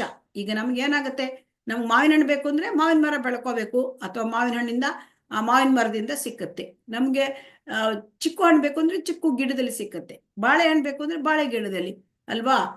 ಪರಂಗಿ ಹಣ್ಣು ಬೇಕು ಅಂದ್ರೆ ಆ ಪಪ್ಪಾಯಿ ಗಿಡ ಬೆಳ್ಕೋಬೇಕು, ಅಲ್ವಾ? ಅದ್ ನಮ್ಗೆ ಆ ಗಿಡದಿಂದ ಅದೇ ಸಿಕ್ಲಿಕ್ಕೆ ಸಾಧ್ಯ. ಮತ್ತು ಸೀಸನ್, ಮಾವಿನ ಹಣ್ಣಿನ ಸೀಸನ್ ಬಂದಾಗ ಮಾವಿನ ಹಣ್ಣು, ಅಲ್ವಾ? ಬೇರೆ ಬೇರೆ ಸೀಸನ್ ಬೇರೆ ಬೇರೆ ಹಣ್ಣುಗಳು ಬರುತ್ತೆ. ಆದರೆ ಆ ಭಗವಂತನ ಲೋಕದಲ್ಲಿ ಇಲ್ಲಿ ಏನು ಅಂತಂದ್ರೆ, ಆ ಕಲ್ಪ ವೃಕ್ಷ ಎನಿ ಟೈಮ್ ಯಾವ ಹಣ್ಣು ಬೇಕಾದ್ರೂ ಕೊಡ್ತದೆ, ಯಾವುದು ಬೇಡಿದ್ದನ್ನ ಕೊಡ್ತದೆ. ಇದನ್ನ ನಮಗೆ ಊಹಿಸ್ಲಿಕ್ಕೂ ಸಾಧ್ಯ ಇಲ್ಲ. ಮತ್ತೆ ಲಕ್ಷ್ಮಿಯರು ಎಷ್ಟು ಜನ ಇದ್ದಾರೆ ಅಂದ್ರೆ ಶತಸಂಭ್ರಮ. ಅವರು ಸಾವಿರಾರು ಲಕ್ಷ್ಮಿಯರು ಭಗವಂತನ ಸೇವೆಗಾಗಿ ಅವರು ಕಾಯ್ಕೊಂಡು ಕೂತಿದ್ದಾರಂತೆ. ಸೇವೆ, ನನಗೆ ಯಾವಾಗ ಅವಕಾಶ ಸಿಕ್ಕುತ್ತೆ, ನಾನು ಏನ್ ಮಾಡ್ಲಿ, ಎಂತ ಸೇವೆ ಮಾಡ್ಲಿ ಭಗವಂತನಿಗೆ ಅಂತೇಳಿ ಕಾಯ್ಕೊಂಡು ಕೂತಿದ್ದಾರೆ. ಅಷ್ಟು ಜನ ಆ ಲಕ್ಷ್ಮಿಯರಿದ್ದಾರೆ. ಈಗ ಲಕ್ಷ್ಮಿ ಅಂದ್ರೆ ಒಂದು ಲಕ್ಷ್ಮಿನ ಅಂದ್ರೆ ಅಷ್ಟು ಇದು ಏನಂದ್ರೆ, ಒಂದು ಲಕ್ಷ್ಮಿಗೆ ಅಷ್ಟು ಸಂಪತ್ತಿರುತ್ತೆ, ಅಲ್ವಾ? ಎಷ್ಟು ಸಂಪತ್ತಿರಬಹುದು ಅಲ್ಲಿ, ಅಷ್ಟು ಸಂಪದ್ಭರಿತವಾದ ಆ ಲೋಕ. ಆಮೇಲೆ ಆ ಲಕ್ಷ್ಮಿಯರು. ಸೊ ಹಾಗಾಗಿ ಆ ಗೋಲೋಕ ಸಾವಿರಾರು ಲಕ್ಷ್ಮಿಯರಿದ್ದಾರೆ ಭಗವಂತನಿಗೆ ಸೇವೆ ಮಾಡ್ಲಿಕ್ಕೆ. ಸೊ ಹಾಗಾಗಿ ಈ ಭಗವಂತನ ಲೋಕಕ್ಕೆ ಹಂಗಾರು ಹೋಗೋದು ಹೆಂಗಪ್ಪ ನಮ್ಗೆ ಕಾಣುತ್ತೆ, ಅಲ್ವಾ? ಎಲ್ಲಾದ್ರೂ ಟಿಕೆಟ್ ತಕೊಂಡ್ಬಿಡೋಣ, ಒಂದು ರಾಕೆಟ್ ಇದ್ರೆ ಅಂತ ಕಾಣುತ್ತೆ, ಅಲ್ವಾ? ಅಲ್ವಾ? ಹೌದು ಮಾತಾಜಿ. ಇಲ್ಲ ನಮ್ಗೆ ಸ್ಪೇಸ್ ಕ್ರಾಫ್ಟ್ ಒಂದು ಏನಾದ್ರೂ ಬುಕ್ಕಿಂಗ್ ಮಾಡ್ಕೊಂಡ್ಬಿಡೋಣ. ಇಲ್ಲ, ಅಲ್ಲಿ ಹೋಗ್ಲಿಕ್ಕೆ ಯಾವುದೇ ರಾಕೆಟ್, ಯಾವುದೇ ಸ್ಪೇಸ್ ಕ್ರಾಫ್ಟ್ ಹೋಗ್ಲಿಕ್ಕೆ ಸಾಧ್ಯ ಇಲ್ಲ. ಹಾಗಾದ್ರೆ ಹೋಗೋದು ಹೇಗೆ? ಸಿಂಪಲ್ ಹರೇ ಕೃಷ್ಣ ಮಹಾಮಂತ್ರ, ಕಲಿಯುಗದ ಯುಗ ಧರ್ಮ. ಸಿಂಪಲ್ ಹರೇ ಕೃಷ್ಣ ಮಹಾಮಂತ್ರ ಹೇಳ್ಕೊಂಡೆ ಈ ಲೋಕಕ್ಕೆ ಹೋಗ್ಬೋದಂತೆ. ಆಮೇಲೆ ಭಕ್ತರ ಸಂಘದಲ್ಲಿ ಭಕ್ತಿ ಸೇವೆ ಮಾಡೋದು, ಭಕ್ತರ ಸಂಘದಲ್ಲಿ ಇರೋದು. ಈಗ ನಾವೀಗ ಬಂದಿದ್ದೇವೆ, ಭಕ್ತರ ಸಂಘಕ್ಕೆ ನಾವು ಬಂದಿದ್ದೇವೆ, ಭಗವಂತನ ತಿಳ್ಕೊಳ್ಳಿಕ್ಕೆ ಬಂದಿದ್ದೇವೆ. ಇದನ್ನು ಮುಂದುವರಿಸ್ಕೊಂಡು ಹೋಗ್ಬೇಕು. ಲೆವೆಲ್ 2 ಹೋಗ್ಬೇಕು, ನಾವು ಲೆವೆಲ್ 3 ಹೋಗ್ಬೇಕು, ನಾವು ಭಕ್ತರ ಸಂಘದಲ್ಲಿ ಇರಬೇಕು, ಆಯ್ತಾ? ಆಮೇಲೆ ಟೆಂಪಲ್ ಪ್ರೋಗ್ರಾಮು, ದೇವಸ್ಥಾನದ ಪ್ರೋಗ್ರಾಮು, ಬೆಳಗ್ಗೆ ಮಂಗಳಾರತಿ ನೋಡ್ಬೇಕು, ಆಮೇಲೆ ಚಾಂಟಿಂಗ್ ಮಾಡ್ಬೇಕು. ಮಂಗಳಾರತಿ ಆದ್ಮೇಲೆ ದೇವಸ್ಥಾನದಲ್ಲಿ ಸಂಘ, ಭಕ್ತರ ಸಂಘ, ಅಲ್ಲಿ ಕೂತ್ಕೊಂಡಿದ್ರೆ ಸಾಕು, ಭಕ್ತರ ಸಂಘದಲ್ಲಿ ಇದ್ರೆ ಸಾಕು, ನಮ್ಮನೆಗೆ ಮುಂದುವರ್ಸ್ಕೊಂಡು ಹೋಗ್ಬಿಡುತ್ತೆ. ಸೊ ಹಾಗಾಗಿ ಆಧ್ಯಾತ್ಮಿಕ ಮತ್ತೆ ಭೌತಿಕ ಪ್ರಪಂಚ, ಇಲ್ಲಿ ಆಧ್ಯಾತ್ಮಿಕ ಪ್ರಪಂಚ ಭೌತಿಕ ಪ್ರಪಂಚದ ವ್ಯತ್ಯಾಸ ಏನು ಅಂತ ನೋಡೋಣ.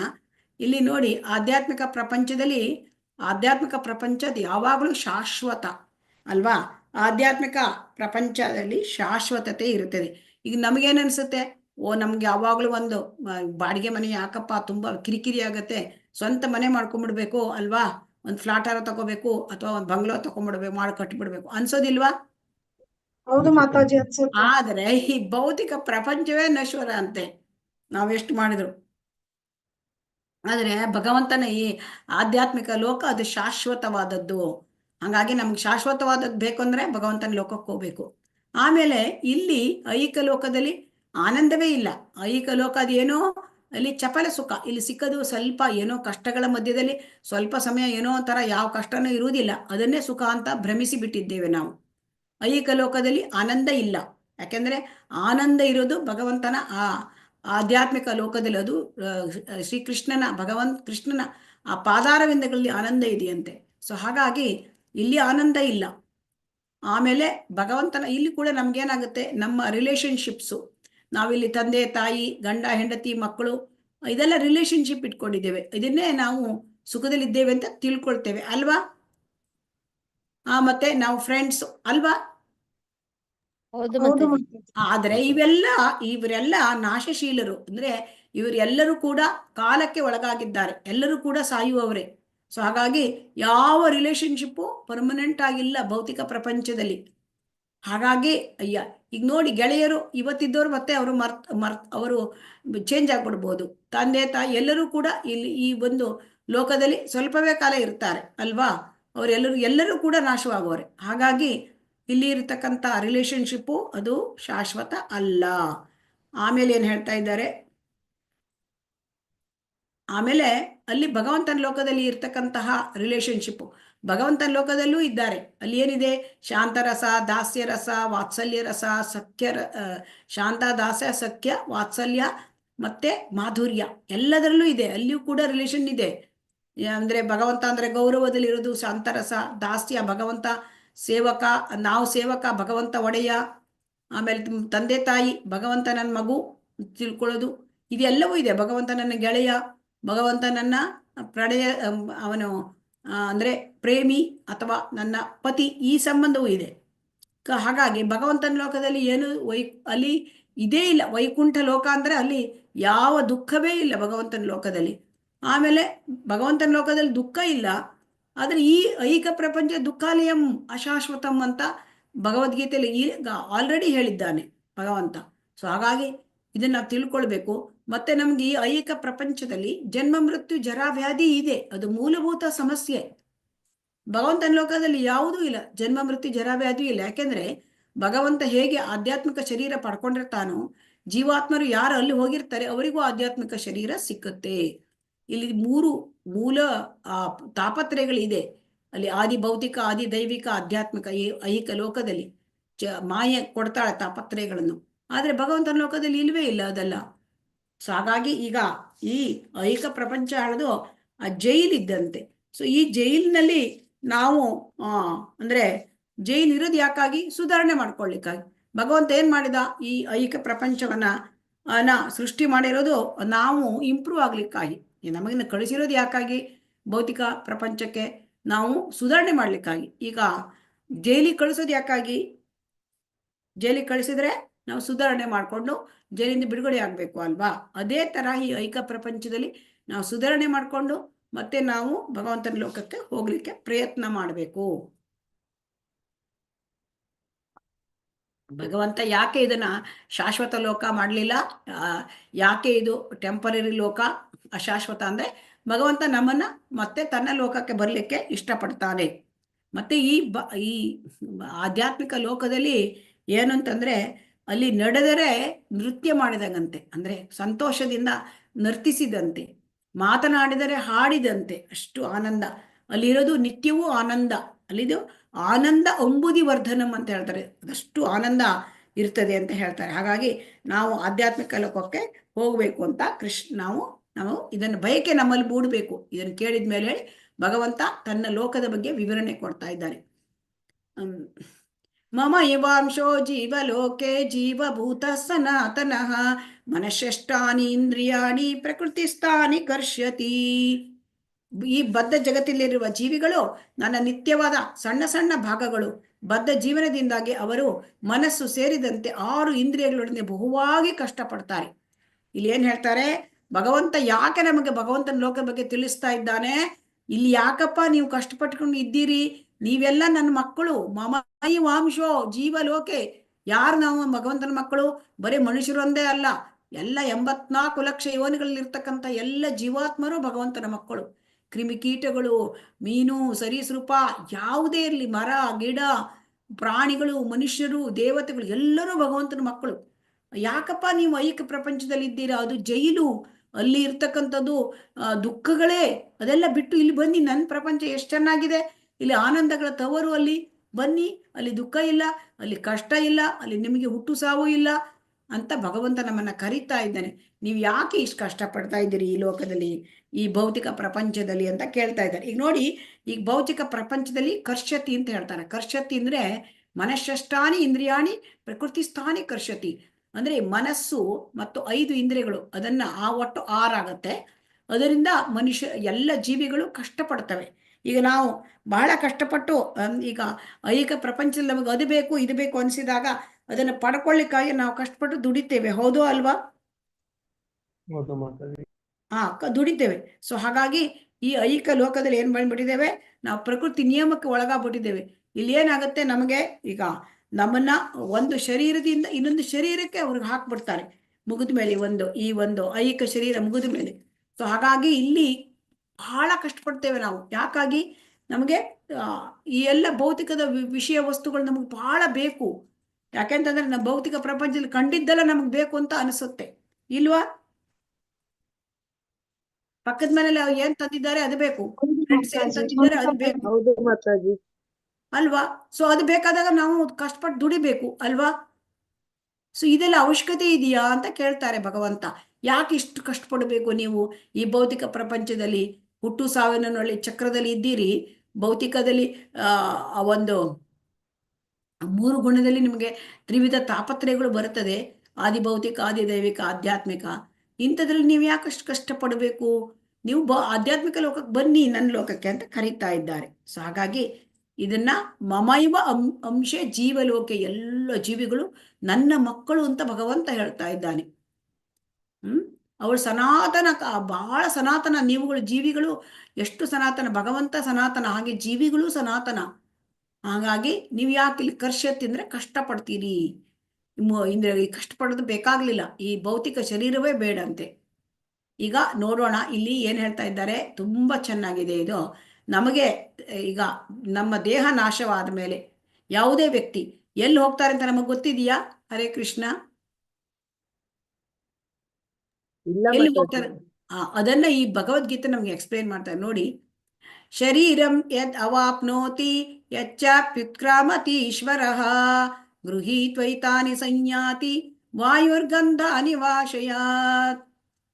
ಗಾಳಿಯು ಗಂಧಗಳನ್ನು ಒಯ್ಯುವಂತೆ ಐಹಿಕ ಜಗತ್ತಿನಲ್ಲಿ ಜೀವಿಯು ತನ್ನ ಜೀವನದ ವಿವಿಧ ಕಲ್ಪನೆಗಳನ್ನು ಒಂದು ದೇಹದಿಂದ ಮತ್ತೊಂದು ದೇಹಕ್ಕೆ ಒಯ್ಯುತ್ತಾನೆ.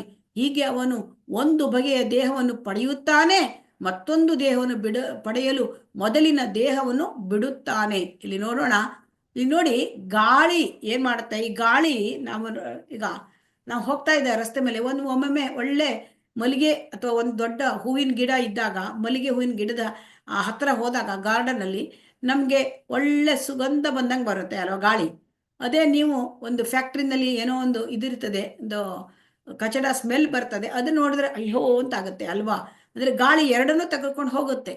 ಅದೇ ತರಹ ಈ ನಾವು ದೇಹವನ್ನು ಬಿಟ್ಟಾಗ ಈಗ ನಮಗೆ ಮರಣ ಅಂತಂದ್ರೆ ಏನು ಅಂತಂದ್ರೆ, ಮರಣ ಅಂತಂದ್ರೆ ನಮಗೆ ಆ ಭೌತಿಕ ಈ ಈ ಶರೀರ ಹೋಗ್ತದೆ ಅಂದ್ರೆ ಸ್ಥೂಲಕಾಯ. ಆದರೆ ಸೂಕ್ಷ್ಮಕಾಯದ ಒಳಗೆ, ಸೂಕ್ಷ್ಮಕಾಯ ಅಂದ್ರೆ ಮನಸ್ಸು, ಆ ಮನಸ್ಸು, ಬುದ್ಧಿ, ಅಹಂಕಾರ, ಇದು ಸೂಕ್ಷ್ಮಕಾಯ.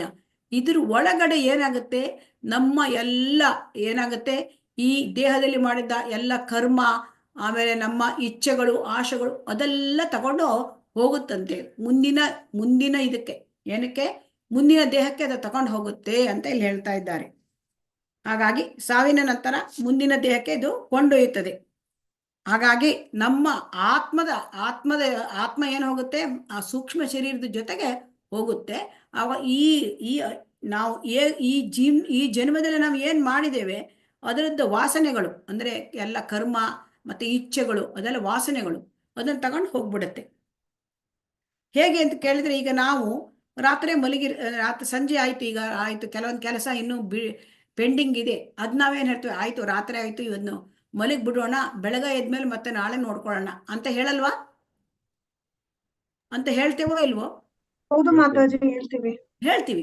ಇಲ್ಲಿ ಏನಾಗುತ್ತೆ ಅಂತಂದ್ರೆ, ಈಗ ಈ ಭೌತಿಕ ಇಚ್ಛೆಗಳು ಮುಗ್ದಿ ಇರಲಿಲ್ಲ ನಮಗೆ, ಅವಾಗ ನಮ್ಮ ಇಚ್ಛೆಗಳು ಇದ್ದಿರುತ್ತೆ, ಆದ್ರೆ ನಮಗೆ ಸಾವು ಬರುತ್ತೆ ಅಲ್ವಾ? ಶರೀರದಲ್ಲಿ ಏನಾಗುತ್ತೆ, ನಮಗೆ ಕೊಟ್ಟಿದ್ದ ಆಯುಷ್ಯ ತೀರದ ಕೂಡ ಸಾವು ಬರುತ್ತೆ.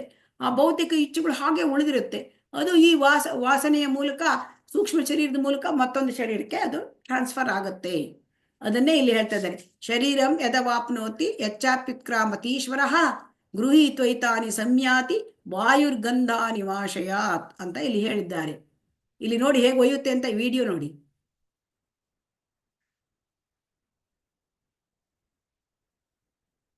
ಸೂಕ್ಷ್ಮ ಶರೀರ ಹೇಗೆ ತಗೊಂಡು ಹೋಗುತ್ತೆ ಒಂದು ದೇಹದಿಂದ ಮತ್ತೊಂದು ದೇಹಕ್ಕೆ. ಇದು ತುಂಬಾ ಚೆನ್ನಾಗಿದೆ. ಇದು ಕೂಡ ಇಲ್ಲಿ ಇದು ಕೂಡ ತುಂಬಾ ಚೆನ್ನಾಗಿದೆ. The living entity in the material world carries his different conception of life from one body to another, as the air carries aromas. Thus, he takes one kind of body to quits to it to take another kind.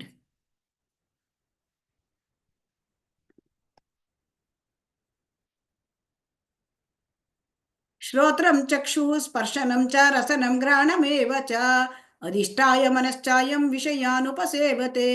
ಜೀವಿಯು ಹೀಗೆ ಇನ್ನೊಂದು ಜಡದೇಹವನ್ನು ಪಡೆಯುತ್ತಾನೆ. ಒಂದು ನಿರ್ದಿಷ್ಟ ಬಗೆಯ ಕಿವಿ, ಕಣ್ಣು, ನಾಲಿಗೆ, ಮೂಗು ಮತ್ತು ಸ್ಪರ್ಶೇಂದ್ರಿಯಗಳನ್ನು ಪಡೆಯುತ್ತಾನೆ.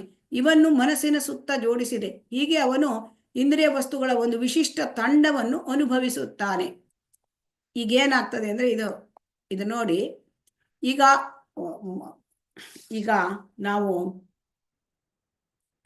ಈಗ ಮುಂದೆ ಈ ನಮ್ಮ ದೇಹ ಇದರಲ್ಲಿ ಏನ ಸೂಕ್ಷ್ಮ ಶರೀರ ಜೊತೆಗೆ ಆತ್ಮ ಹೋಗುತ್ತೆ. ಅದಕ್ಕೆ ಅದರ ಕರ್ಮಾನುಸಾರ, ನಿನ್ನೆ ಕೂಡ ನಾವು ನೋಡಿದ್ದೇವೆ, ಕರ್ಮಣ ದೈವ ನೇತ್ರೇಣ.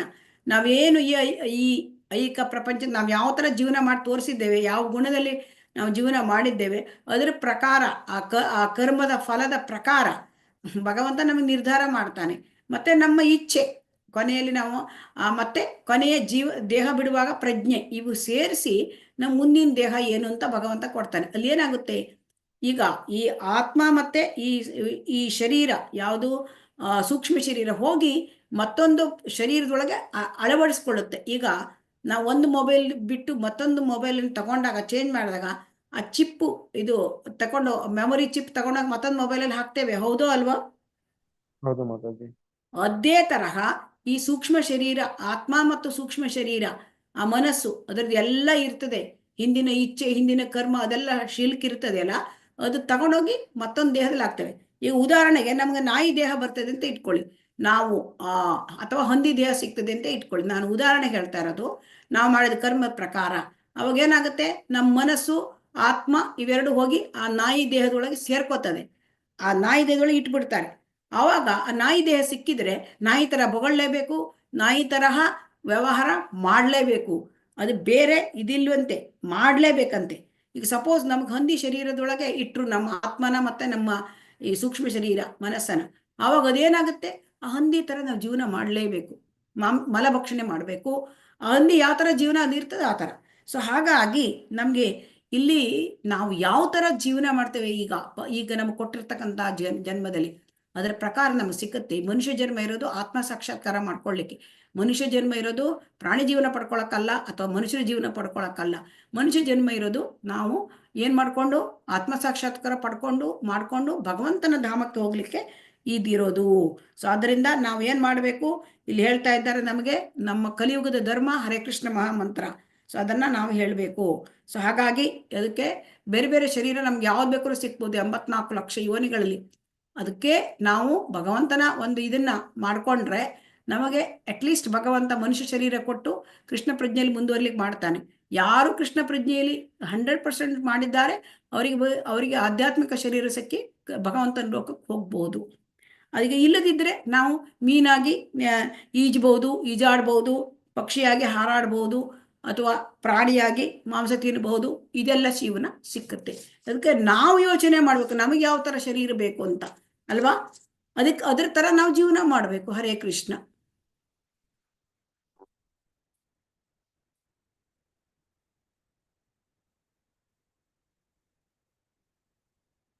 ನೋಡಿ, ಆನೆ ಶರೀರ ಸಿಕ್ಕಿದಾಗ ಆನೆ ತರನೇ ಇರ್ಬೇಕಾಗತ್ತೆ.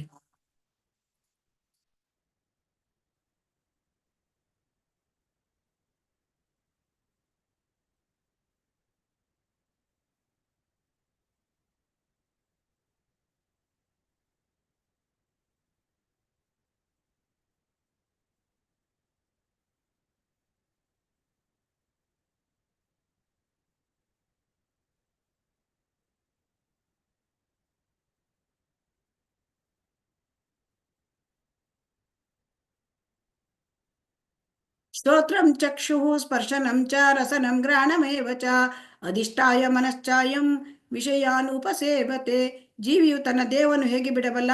ಪ್ರಕೃತಿಯ ಗುಣಗಳ ಪ್ರಭಾವದಿಂದ ಅವನು ಯಾವ ಬಗೆಯ ದೇಹವನ್ನು ಅನುಭವಿಸುತ್ತಾನೆ, ಇದೆಲ್ಲವನ್ನು ಮೂಢರು ಅರ್ಥ ಮಾಡಿಕೊಳ್ಳಲಾರರು. ಆದರೆ ಜ್ಞಾನದಲ್ಲಿ ಅಲ್ಲಿ ಪಡೆದ ಕಣ್ಣುಗಳಿರುವವನು ಇದೆಲ್ಲವನ್ನೂ ಕಾಣಬಲ್ಲ. ಈಗ ನೋಡಿ, ಈಗ ಎಲ್ಲರಿಗೂ ಇದು ಗೊತ್ತಾಗುತ್ತಾ ಇದರದ್ದು ಯಾವ ತರ ನಮಗೆ ದೇಹ ಬಿಟ್ಟಾಗ ಮತ್ತೊಂದು ಶರೀರ ಸಿಕ್ಕುತ್ತೆ, ಇದೆಲ್ಲ ಮೂಢರಿಗೆ ಗೊತ್ತಾಗುತ್ತಾ? ಹರೇ ಕೃಷ್ಣ. ಗೊತ್ತಾಗಲ್ಲ ಮೂಢರಿಗೆ ಮಾತಾಜಿ. ಗೊತ್ತಾಗುತ್ತಾ? ಗೊತ್ತಾಗಲ್ಲ ಮಾತಾಜಿ. ಗೊತ್ತಾಗೋದಿಲ್ಲ. ಅದಕ್ಕೆ ನಾವು ಜ್ಞಾನ ಶಿಕ್ಷಣ ಪಡ್ಕೋಬೇಕು, ಆಧ್ಯಾತ್ಮಿಕ ಜ್ಞಾನ. ಜ್ಞಾನ ಅಂದ್ರೆ ಭಗವಂತ ಏನ್ ಹೇಳಿದ್ದಾನೆ? ಭಗವಂತ ಜ್ಞಾನ ಅಂದ್ರೆ 20 ಅಂಶಗಳು ಹೇಳಿದ್ದಾನೆ. ಅದನ್ನು ಪಡ್ಕೊಳ್ಳೋದು ಹೇಗೆ? ಜ್ಞಾನದಲ್ಲಿ ಶಿಕ್ಷಣ ಪಡ್ಕೊಳ್ಬೇಕು.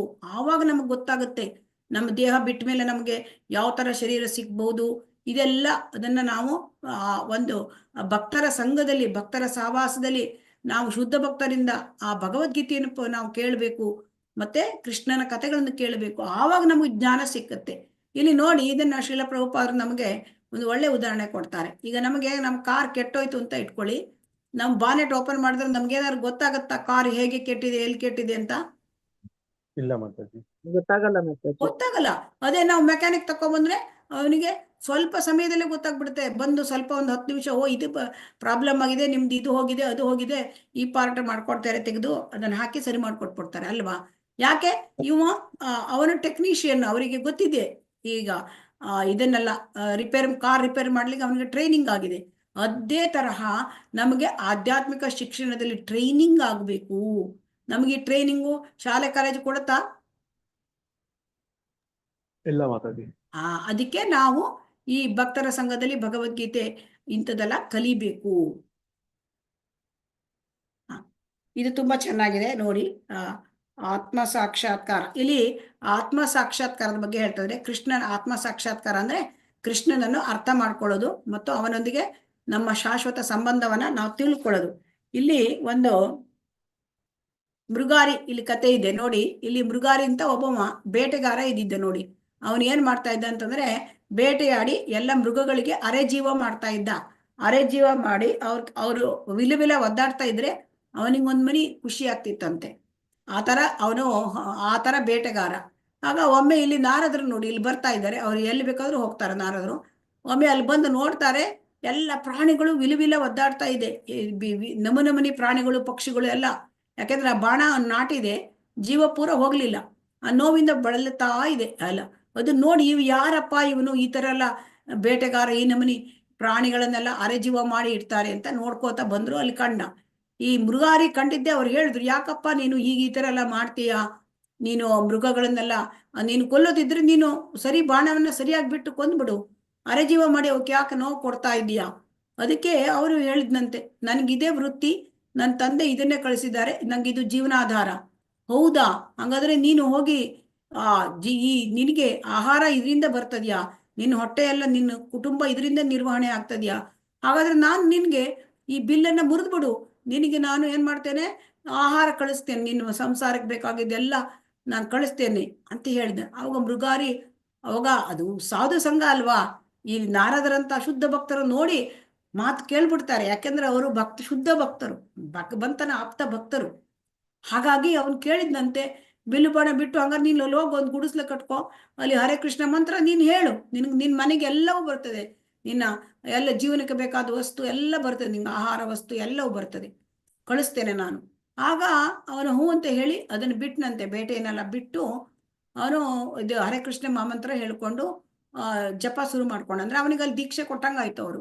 ಆಮೇಲೆ ಅವನ ಮನೆಗೆ ಎಲ್ಲರೂ ಊರ್ನವ್ರು, ಅಯ್ಯೋ ಆ ಮೃಗಾರಿನ ಇಂಥ ಕೆಟ್ಟ ಮನುಷ್ಯ ಈ ರೀತಿ ಒಳ್ಳೆ ಇದಕ್ ಬಂದಿದ್ದಾನ, ದೇವ್ರನ್ನೆಲ್ಲ ಭಜನೆ ಮಾಡ್ತಾನೆ, ಹಾಗಾದ್ರೆ ಇವಂಗೆಲ್ಲ ನಾವು ಹಣ್ಣು ತರಕಾರಿ ಕೊಡಬೇಕು. ಅಲ್ಲಿ ನೋಡಕ್ ಬರ್ತಿದ್ರಂತೆ, ಎಲ್ಲ ತಂದ್ರು, ಅಕ್ಕಿ ಬೇಳೆ ಹಣ್ಣು ತರಕಾರಿ, ಅವನಿಗೆ ಎಷ್ಟು ಬೇಕೋ ಅದಕ್ಕಿಂತ ತುಂಬಾ ಹೆಚ್ಚಾಗಿ ತಂದು ಕೊಡ್ತಾ ಇದ್ದಿದ್ರು.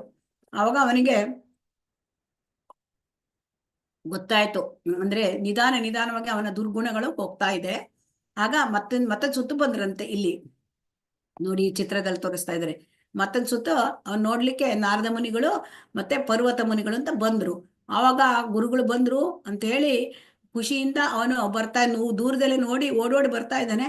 ಆದ್ರೆ ಕೆಳಗೆ ಅಂದ್ರೆ ಇರುವೆಗಳು ಇತ್ತಂತೆ. ಆ ಇರುವೆಗಳಿತ್ತು ಹೇಳಿ ಆ ಇರುವೆಗಳನ್ನ ತಪ್ಪಿಸಿ ನಡೀತಾ ಇದ್ದಂತೆ. ಮತ್ತು ಒಂದು ಬಟ್ಟೆಯಲ್ಲಿ ಸ್ವಲ್ಪ ಇರುವೆನ ಆಚೆಗೆ ಇದನ್ನು ಮಾಡಿ ಸರಿಸಿ ಅವನು ಅವರ ಪಾದಕ್ಕೆ ಬಿದ್ದಂತೆ. ಆವಾಗ ಆ ಪರ್ವತ ಮುನಿಗಳು ನೋಡಿದ್ರು, ನಾರದ ನೋಡು, ನಿನ್ನ ಶಿಷ್ಯ ಎಷ್ಟು ಬದಲಾವಣೆ ಆಗಿದ್ದಾನೆ, ಇಲ್ಲಿ ನೋಡಿದರೆ ನೀನು ಇಷ್ಟು ಮಾರ್ಪಾಡು ತಂದಿದ್ದೀಯ ಅವನ ಜೀವನದಲ್ಲಿ ಅಂತ ಹೇಳಿದ್ರಂತೆ. ಅಂದ್ರೆ ಒಬ್ಬ ಮೃಗಗಳನ್ನು ಅನ್ನೋ ಒಂದು ಬೇಟೆಯಾಡಿ ಅಂದ್ರೆ ಕ್ರೂರಿಯಾದ ಜೀವನ ಮಾಡೋವನು ಏನಾದ? ಭಕ್ತನಾದ. ಇದಕ್ಕೆ ಕಾರಣ ಏನು? ಇದಕ್ಕೆ ಕಾರಣ ಶುದ್ಧ ಭಕ್ತರ ಸಂಘ, ನಾರದರಂತಹ ಸಂಘ. ಸೊ ಅದಕ್ಕೆ ಅದು ತುಂಬಾ ಚೆನ್ನಾಗಿದೆ ಇದು ಆದ್ರಿಂದ ಈ ಭಗವದ್ಗೀತೆ ನಾವೆಲ್ಲರೂ ಕೂಡ ಭಗವಂತನ ಮಕ್ಕಳು. ಸೊ ಹಾಗಾಗಿ ನಾವು ಭಗವದ್ಗೀತೆಯನ್ನ ಕೇಳಿದರೆ ನಮಗೆ ಸಾಧು ಸಂಘ ಮತ್ತೆ ಶುದ್ಧ ಭಕ್ತರು, ಶ್ರೀಲ ಪ್ರಭುಪಾದರು ಅಂತವರ ಒಂದು ಇದಾಗತ್ತೆ. ಅವರ ಒಂದು ಪರ್ಪರ್ಟ್ ಭಾವಾರ್ಥವನ್ನ ಓದಿದ್ರೆ ನಮ್ಗೆ ಎಲ್ಲ ಭಗವದ್ಗೀತೆ ಅರ್ಥ ಆಗತ್ತೆ. ಎಲ್ಲರೂ ಭಗವಂತನ ಮಕ್ಕಳು. ನಾವು ಯಾರಿಗೂ ಕೂಡ ಹಿಂಸೆ ಕೊಡಬಾರ್ದು. ಹಿಂಸೆ ಕೊಡ್ಲಿಕ್ಕೆ ನಮ್ಗೆ ಹಕ್ಕಿಲ್ಲ. ಇದೆಲ್ಲ ಅರ್ಥ ಆಗತ್ತೆ. ಸೊ ಹಾಗಾಗಿ ಭಗವದ್ಗೀತೆ ಕೇಳೋದ್ರಿಂದ ಎಲ್ಲ ಸ್ಪಷ್ಟವಾಗಿ ಅರ್ಥ ಆಗತ್ತೆ. ಈ ಭಗವದ್ಗೀತೆ ಇರೋದು ನಾಯಿ ಬೆಕ್ಕಿಗಲ್ಲ. ಯಾಕೆ? ನಾಯಿ ಬೆಕ್ಕು ಹಸು ಇದನ್ನೆಲ್ಲ ಅಲ್ಲ. ಈ ಭಗವದ್ಗೀತೆ ಇರೋದು ಮನುಷ್ಯರಿಗೆ. ಯಾಕೆ? ಮನುಷ್ಯ ಜೀವನದಲ್ಲಿ ಮಾತ್ರ ನಾವು ಸಾಕ್ಷಾತ್ಕಾರ ಮಾಡ್ಕೊಳ್ಳಿಕ್ಕೆ ಸಾಧ್ಯ. ಆಗ ನಮಗೆ ಗೊತ್ತಾಗತ್ತೆ ಎಲ್ಲವೂ ಕೂಡ ಭಗವಂತನಿಗೆ ಸೇರಿದ್ದು. ನಾವು ಎಲ್ಲ ಜೀವಿಗಳು ಭಗವಂತನ ಮಕ್ಕಳು. ಸೊ ಇದೆಲ್ಲ ಗೊತ್ತಾಗತ್ತೆ. ಆಕಸ್ಮಿಕವಾಗಿ ಇವರೇನು ನಾಯಿ ಬೆಕ್ಕು ಅಂತ ನಾವು ತುಂಬಾ ಸುಲಭವಾಗಿ ತಕೊಂಡ್ಬಿಡ್ತೇವೆ. ಇರುವೆಗಂತೂ ನಾವು ಬೆಲೆನೇ ಕೊಡೋಣ. ಯಾಕೆ? ನಮಗೆ ಒಂಥರ ಕ್ಯಾಶುವಲ್ ಆಗಿ ತಕೊಂಡ್ಬಿಡ್ತೇವೆ.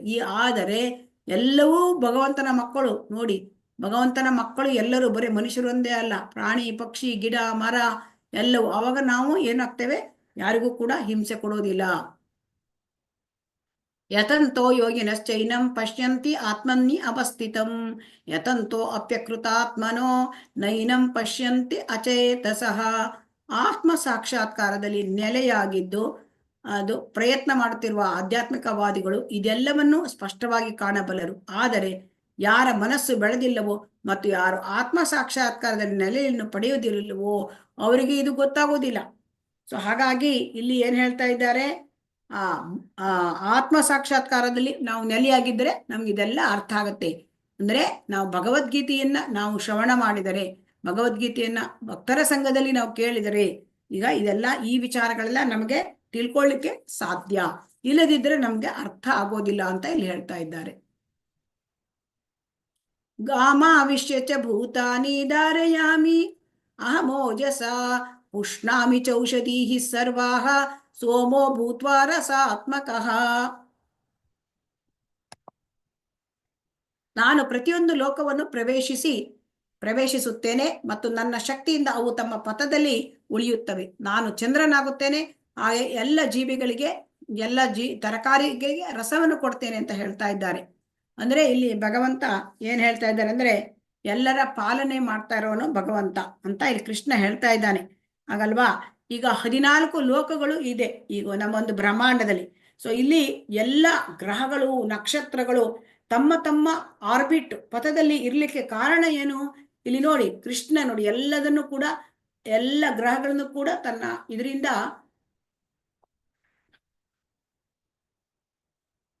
ಎಲ್ಲ ತನ್ನ ಇಲ್ಲಿ ನೋಡಿ ತನ್ನ ಇದರಿಂದ ಮುಷ್ಟಿಯಿಂದ ಅದನ್ನ ಇಟ್ಕೊಂಡು ಎಲ್ಲ ಆ ಪಥದಲ್ಲಿ ಇಟ್ಟಿದ್ದಾನೆ. ಎಲ್ಲ ಗ್ರಹಗಳು ಅವರವರ ಪಥದಲ್ಲಿ ಇರಲಿಕ್ಕೆ ಕಾರಣ ಕೃಷ್ಣ. ಸೊ ಹಾಗಾಗಿ ಪ್ರತಿಯೊಂದು ಲೋಕವನ್ನು ಸೃಷ್ಟಿಸಿದವ ಭಗವಂತ ಮತ್ತು ಅದನ್ನ ಲೋಕಗಳನ್ನ ಸರಿಯಾಗಿ ಪಾಲನೆ ಮಾಡ್ಕೊಂಡು ಬರ್ತಾ ಇರೋನು ಕೂಡ ಪರಮಾತ್ಮ.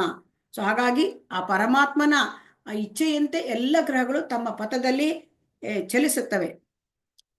ಸೊ ಯಸ್ಯಾಜ್ಞೆಯ ಭ್ರಮತಿ ಸಂಭ್ರಮ ಲೋಕ ಅಂತ ಹೇಳ್ತಾ ಇದ್ದಾರೆ. ಯಸ್ಯಾಜ್ಞೆಯ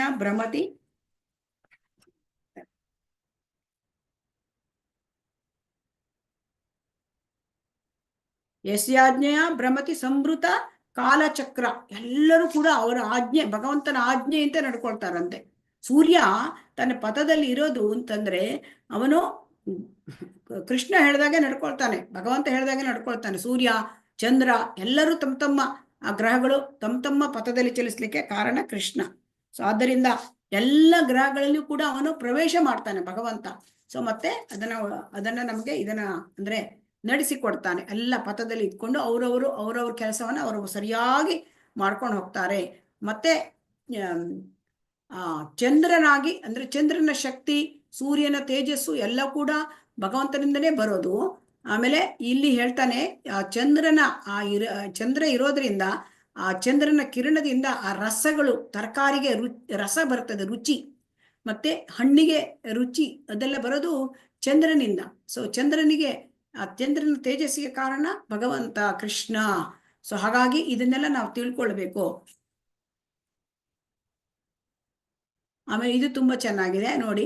ಅಹಂ ವೈಶ್ವಾನರೋ ಭೂತ್ವಾ ಪ್ರಾಣಿನಾಂ ದೇಹಮಾಶ್ರಿತಃ ಪ್ರಾಣಾಪಾನ ಸಮಾಯುಕ್ತಃ ಪಚಾಮ್ಯನ್ನಂ ಚತುರ್ವಿಧಂ. ಎಲ್ಲ ಜೀವಿಗಳ ದೇಹಗಳಲ್ಲಿ ಜಠರಾಗ್ನಿ ನಾನು, ದೇಹದಿಂದ ಹೊರಕ್ಕೆ ಹೋಗುವ ಮತ್ತೆ ಒಳಕ್ಕೆ ಬರಲಿರುವ ಪ್ರಾಣವಾಯುವಿನೊಂದಿಗೆ ಸೇರಿ ನಾನು 4 ವಿಧವಾದ ಆಹಾರವನ್ನು ಜೀರ್ಣ ಮಾಡುತ್ತೇನೆ. ಈಗ ನೋಡಿ, ಭಗವಂತ ನಮಗೆ ಇಲ್ಲಿ ಬೆಳಕು ಕೊಟ್ಟ, ನೀರು ಕೊಟ್ಟ, ಗಾಳಿ ಕೊಟ್ಟ, ಧಾನ್ಯ ದವಸ ಎಲ್ಲ ಕೊಟ್ಟರು. ಹೇಗೆ ಅವರೆಲ್ಲ ಸೃಷ್ಟಿ ಮಾಡಿದ್ದಾರೆ.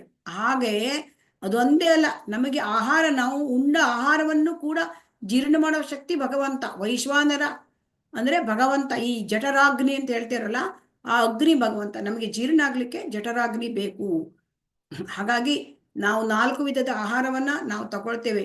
ಕೆಲವು ಆಹಾರವನ್ನ ನಾವು ಅಗೀತೇವೆ, ಜಗಿತೇವೆ, ಕೆಲವನ್ನ ನಾವು ಕುಡಿತೇವೆ, ಕೆಲವನ್ನ ನಾವು ನೆಕ್ತೇವೆ ಅಲ್ವಾ, ಕೆಲವನ್ನ ನಾವು ಒಂಥರ ಚೀಪುತ್ತೇವೆ. ಈ ರೀತಿ ಎಲ್ಲ ಆಹಾರ ಜೀರ್ಣ ಆಗಬೇಕಾದ್ರೆ ಒಳಗೆ ಜಠರದಲ್ಲಿ ಅಗ್ನಿಯಾಗಿ ಭಗವಂತ ಇದ್ದಾನೆ, ನಮ್ಮನ್ನು ಪಾಲನೆ ಮಾಡ್ತಾನೆ. ನಾವು ಉಂಡ ಆಹಾರ ಜೀರ್ಣ ಆಗ್ಬೇಕಾದ್ರೆ ಭಗವಂತ ಬೇಕು. ಈ ತರ ಪಾಲನೆ ಮಾಡ್ತಾ ಇದ್ದಾನೆ ಭಗವಂತ ನಮ್ಮನ್ನ. ಸರ್ವಸ್ಯ ಚಾಹಂ ಹೃದಯ ಸನ್ನಿವಿಷ್ಟೋ ಮತ ಸ್ಮೃತಿ ಜ್ಞಾನಂ ಅಪೋಹನಂ ಚ ವೇದೈಶ್ಚ ಸರ್ವೈರಹಮೇವ ವೇದ್ಯೋ ವೇದಾಂತ ಕೃದ್ವೇದ ವಿದೇವ ಚಾಹಂ.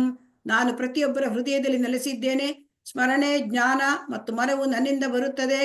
ಹಾಗಾಗಿ ವೇದಗಳಿಂದ ತಿಳಿಯಬೇಕಾದವನು ನಾನು, ವೇದಾಂತ ಕರ್ತೃವು ನಾನು, ವೇದಗಳನ್ನು ತಿಳಿದವನೂ ನಾನು.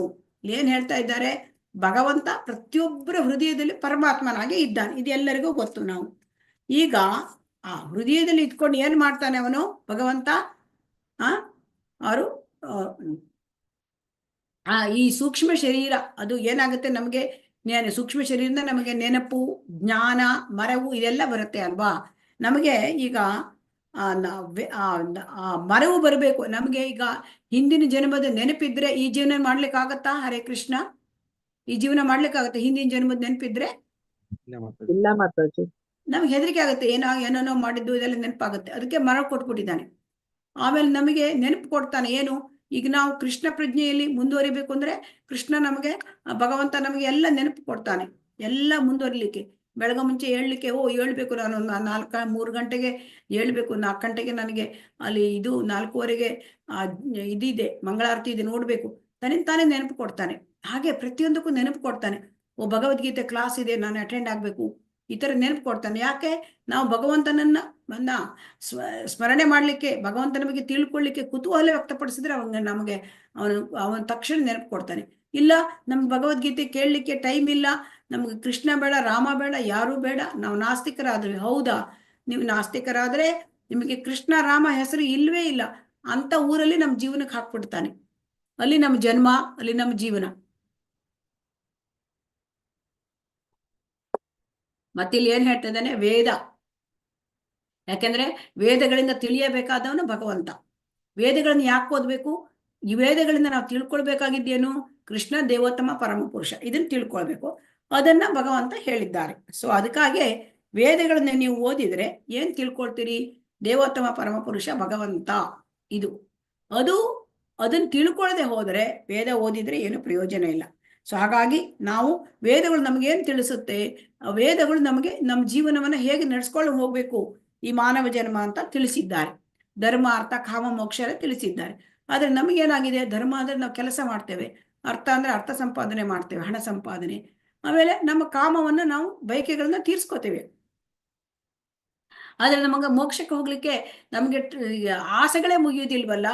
ಸೊ ಅದಕ್ಕೆ ಮೋಕ್ಷಕ್ಕೆ ಹೋಗ್ಲಿಕ್ಕೆ ಆಸೆಗಳೇ ಮುಗಿಯುವುದಿಲ್ಲ. ಹಾಗಾಗಿ ನಮ್ಗೆ ಈ ವೇದಗಳಲ್ಲಿ ನಾವೇನ್ ಮಾಡ್ಕೋತೇವೆ?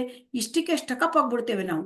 ಆದ್ರಿಂದ ಭಗವಂತ ಏನ್ ಹೇಳ್ತಾನೆ? ಡೈರೆಕ್ಟ್ ಆಗಿ ಕೃಷ್ಣ ಪ್ರಜ್ಞೆಗೆ ಬನ್ನಿ. ಕೃಷ್ಣ ಪ್ರಜ್ಞೆಗೆ ಅಂದ್ರೆ ಭಗವಂತನ ಸೇವೆಯಲ್ಲಿ ಯಾರು ನಿರತನಾಗಿದ್ದಾನೆ, ಆ ಕೃಷ್ಣನ ಆ ಭಕ್ತಿ ಸೇವೆಯಲ್ಲಿ ಅವನು ಎಲ್ಲ ವೇದಗಳನ್ನು ತಿಳಿದ ಹಾಗೆ, ಎಲ್ಲ ವೇದಗಳು ತಿಳಿದ ಹಾಗೆ. ಯಾಕೆಂತಂದ್ರೆ ಎಲ್ಲ ವೇದಗಳು ಹೇಳುವುದು ದೇವೋತ್ತಮ ಪರಮ ಪುರುಷನ ಕೃಷ್ಣನೇ ದೇವೋತ್ತಮ ಪರಮ ಪುರುಷ ಅಂತ ನಮಗೆ ಅದು ವೇದಗಳಿಂದ ತಿಳ್ಕೊಳ್ಬೇಕಾಗಿದ್ದು ಕೃಷ್ಣನೇ ಗುರಿ. ಸೊ ಅದರಿಂದ ನಾವು ಈ ಕೃಷ್ಣನನ್ನು ತಿಳ್ಕೊಂಡ್ರೆ, ಕೃಷ್ಣನ ಬಗ್ಗೆ ನಾವು ಆ ಒಂದು ಯಾರು ಭಕ್ತಿ ಸೇವೆಯಲ್ಲಿ ನಿರತರಾಗಿದ್ದಾರೆ ಅವರು ಎಲ್ಲ ವೇದಗಳನ್ನು ಕಲಿತಾಗೆ ಪ್ರತ್ಯೇಕವಾಗಿ ವೇದಗಳನ್ನು ಕಲಿಬೇಕಾಗಿಲ್ಲ. ಅವರು ವೇದದ ಸಾರವನ್ನು ತಿಳ್ಕೊಂಡಿದ್ದಾರೆ, ಯಾಕೆಂದ್ರೆ ಅವರು ಭಕ್ತಿ ಸೇವೆಯಲ್ಲಿ ತೊಡಗಿದ್ದಾರೆ. ಈಗ ಕೊನೆಯದಾಗಿ ತ್ರಿಶ್ಲೋಕಿ ಗೀತದಲ್ಲಿ ಏನಂತಂದ್ರೆ ಇಲ್ಲಿ 3 ಶ್ಲೋಕಗಳಲ್ಲಿ ಏನ್ ಹೇಳ್ತಾರೆ ಅಂದ್ರೆ ಆ ಭಗವಂತ ಅದು ಇದಕ್ಕೆ ತ್ರಿಶ್ಲೋಕಿ ಭಗವದ್ಗೀತಾ ಅಂತ ಕರೀತಾರೆ. ಇದರಲ್ಲಿ ಭಗವಂತ ದೇವೋತ್ತಮ ಪರಮ ಪುರುಷ, ಜೀವಿಗಳಿಗೂ ಭಗವಂತನಿಗೂ ಏನು ಸಂಬಂಧ, ಆ ಜೀವಿಗಳಿಗೂ ಭಗವಂತನ ಆ ಸಂಬಂಧವನ್ನ ಜೀವಿಗಳು ಮರುಸ್ಥಾಪನೆ ಹೇಗೆ ಮಾಡೋದು, ಮತ್ತೆ ಅದರಿಂದ ನಮ್ಮ ಪ್ರಯೋಜನ ಏನಾಗೋದು, ಇದನ್ನು ತಿಳಿಸ್ತಾ ಇದ್ದಾರೆ. ಇದು ಬಹಳ ಮುಖ್ಯವಾಗಿದ್ದು, ಮತ್ತೆ ಇದಕ್ಕೆ ತ್ರಿಶ್ಲೋಕಿ ಭಗವದ್ಗೀತಾ ಅಂತ ಕರೀತಾರೆ.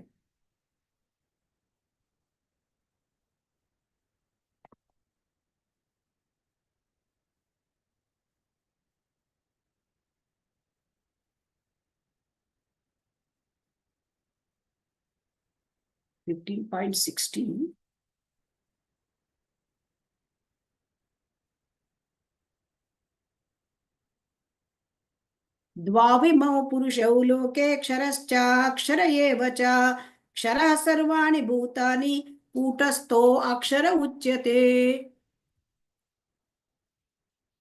ಪುರುಷರಲ್ಲಿ 2 ವರ್ಗಗಳು, ಕ್ಷರರು ಮತ್ತು ಅಕ್ಷರರು. ಈ ಐಹಿಕ ಜಗತ್ತಿನಲ್ಲಿ ಎಲ್ಲ ಜೀವಿಗಳು ಕ್ಷರ, ಆಧ್ಯಾತ್ಮಿಕ ಜಗತ್ತಿನಲ್ಲಿ ಎಲ್ಲ ಜೀವಿಗಳು ಅಕ್ಷರ. ಇಲ್ಲಿ ಏನ್ ತಿಳ್ಕೋಬೇಕು ಅಂತಂದ್ರೆ, ಇಲ್ಲಿ ಭೌತಿಕ ಲೋಕದಲ್ಲಿ ಇರೋರೆಲ್ಲ ಕ್ಷರ ಅಂತಂದ್ರೆ ಇಲ್ಲೇನಾಗತ್ತೆ, ಭೌತಿಕ ಲೋಕದಲ್ಲಿ ಇರೋರಿಗೆ ಭೌತಿಕ ಶರೀರ ಇದೆ. ಈ ಭೌತಿಕ ಶರೀರದಲ್ಲಿ ಷಡ್ವಿಕಾರ ಅಂದ್ರೆ 6 ಮಾರ್ಪಾಟುಗಳಾಗತ್ತೆ. ಹುಟ್ಟುತ್ತಾರೆ, ಬೆಳೆಯುತ್ತಾರೆ, ಮತ್ತೆ ಉತ್ಪತ್ತಿ ಮಾಡ್ತಾರೆ, ಮತ್ತೆ ಅವರದು ಸ್ವಲ್ಪ ಕಾಲ ಇರ್ತಾರೆ, ಆಮೇಲೆ ಕ್ಷಯ ಹೊಂದುತ್ತಾರೆ, ಆಮೇಲೆ ಅವರಿಗೆ ದೇಹ ನಾಶವಾಗುತ್ತದೆ. ಇದು ಭೌತಿಕ ಪ್ರಪಂಚದಲ್ಲಿ. ಆಧ್ಯಾತ್ಮಿಕ ಪ್ರಪಂಚದಲ್ಲಿ ಇರ್ತಕ್ಕಂಥ ಜೀವಿಗಳು ಅಕ್ಷರರು, ಅಂದ್ರೆ ಅವರು ಯಾವಾಗಲೂ ಆಧ್ಯಾತ್ಮಿಕ ಶರೀರ ಪಡ್ಕೊಂಡಿರ್ತಾರೆ. ಅವರ ದೇಹದಲ್ಲಿ ಯಾವ ಮಾರ್ಪಾಟು ಆಗುವುದಿಲ್ಲ, ಮತ್ತೆ ಅವರು ಯಾವತ್ತೂ ಜನ್ಮ ಮೃತ್ಯುವನ್ನ ಅವರು ಪಡೆಯುವುದಿಲ್ಲ, ಅದರಿಂದ ಅವರು ಪಾರಾಗಿರ್ತಾರೆ. ಆದರೆ ಇಲ್ಲಿ ಹಾಗಾಗಿ ಇವೆರಡನ್ನ ತಿಳ್ಕೊಳ್ಬೇಕು, ಕ್ಷರ ಅಕ್ಷರ ಅಂತ. ಈಗ ನೆಕ್ಸ್ಟ್ ಶ್ಲೋಕದಲ್ಲಿ, ಮುಂದಿನ ಶ್ಲೋಕದಲ್ಲಿ ಏನು ಹೇಳ್ತಾರೆ ಅಂದ್ರೆ 18ನೇ ಶ್ಲೋಕದಲ್ಲಿ, ಯಸ್ಮಾತ್ ಕ್ಷರಂ ಅತೀತೋ ಅಹಂ ಅಕ್ಷರಾದಪಿ ಚೋತ್ತಮಃ ಅತೋಸ್ಮಿ ಲೋಕೆ ವೇದೇ ಚ ಪ್ರತಿತಃ ಪುರುಷೋತ್ತಮಃ. ನಾನು ಕ್ಷರ ಮತ್ತು ಅಕ್ಷರಗಳಿಗೆ ಅತೀತನು ಮತ್ತು ಅತ್ಯುತ್ತಮನು, ಆದುದರಿಂದ ಪ್ರಪಂಚವು ವೇದಗಳು ಪುರುಷೋತ್ತಮನೆಂದು ನನ್ನನ್ನು ಕೊಂಡಾಡುತ್ತವೆ. ಈಗ ನಮಗೆ ಗೊತ್ತಾಯ್ತು 2 ರೀತಿಯ ಜೀವಿಗಳಿದ್ದಾರೆ. ಒಂದು ಬದ್ಧಾತ್ಮರು ಐಹಿಕ ಲೋಕದಲ್ಲಿ ಇರ್ತಾರೆ, ಅವರು ಕ್ಷರರು. ಭಗವಂತನ ಲೋಕದಲ್ಲಿ ಇರತಕ್ಕಂಥ ಜೀವಾತ್ಮರು ಅಕ್ಷರರು. ಆದರೆ ದೇವೋತ್ತಮ ಪರಮ ಪುರುಷ ಅಂದ್ರೆ ಅವನು ಕ್ಷರರಿಗೂ ಅಕ್ಷರರಿಗೂ ಅತೀತನಾದವನು. ಸೊ ಅವನು ಅತ್ಯುತ್ತಮನು. ದೇವೋತ್ತಮ ಪರಮ ಪುರುಷ ಅಂದ್ರೆ ಅವನು ಅತ್ಯಂತ ಉತ್ತಮ. ಸೊ ಅವನನ್ನ ಯಾರು ಹೇಳ್ತಾರೆ, ವೇದಗಳು ಮತ್ತೆ ಪ್ರಪಂಚ ಎಲ್ಲರೂ ಕೂಡ ದೇವೋತ್ತಮ ಪರಮ ಪುರುಷ ಅಂತ ಕೊಂಡಾಡ್ತಾರೆ ಅವನನ್ನು. ವೇದಗಳು ಹೇಳ್ತಾರೆ, ಎಲ್ಲರೂ ಹೇಳ್ತಾರೆ ಅವನನ್ನ. ಸೊ ಹಾಗಾಗಿ ಅವನು ಆ ಭಗವಂತನು ಈ ಕ್ಷರರಿಗೆ ಮತ್ತು ಅಕ್ಷರರಿಗೆ ಅವನು ಮೇಲಿದ್ದವನು.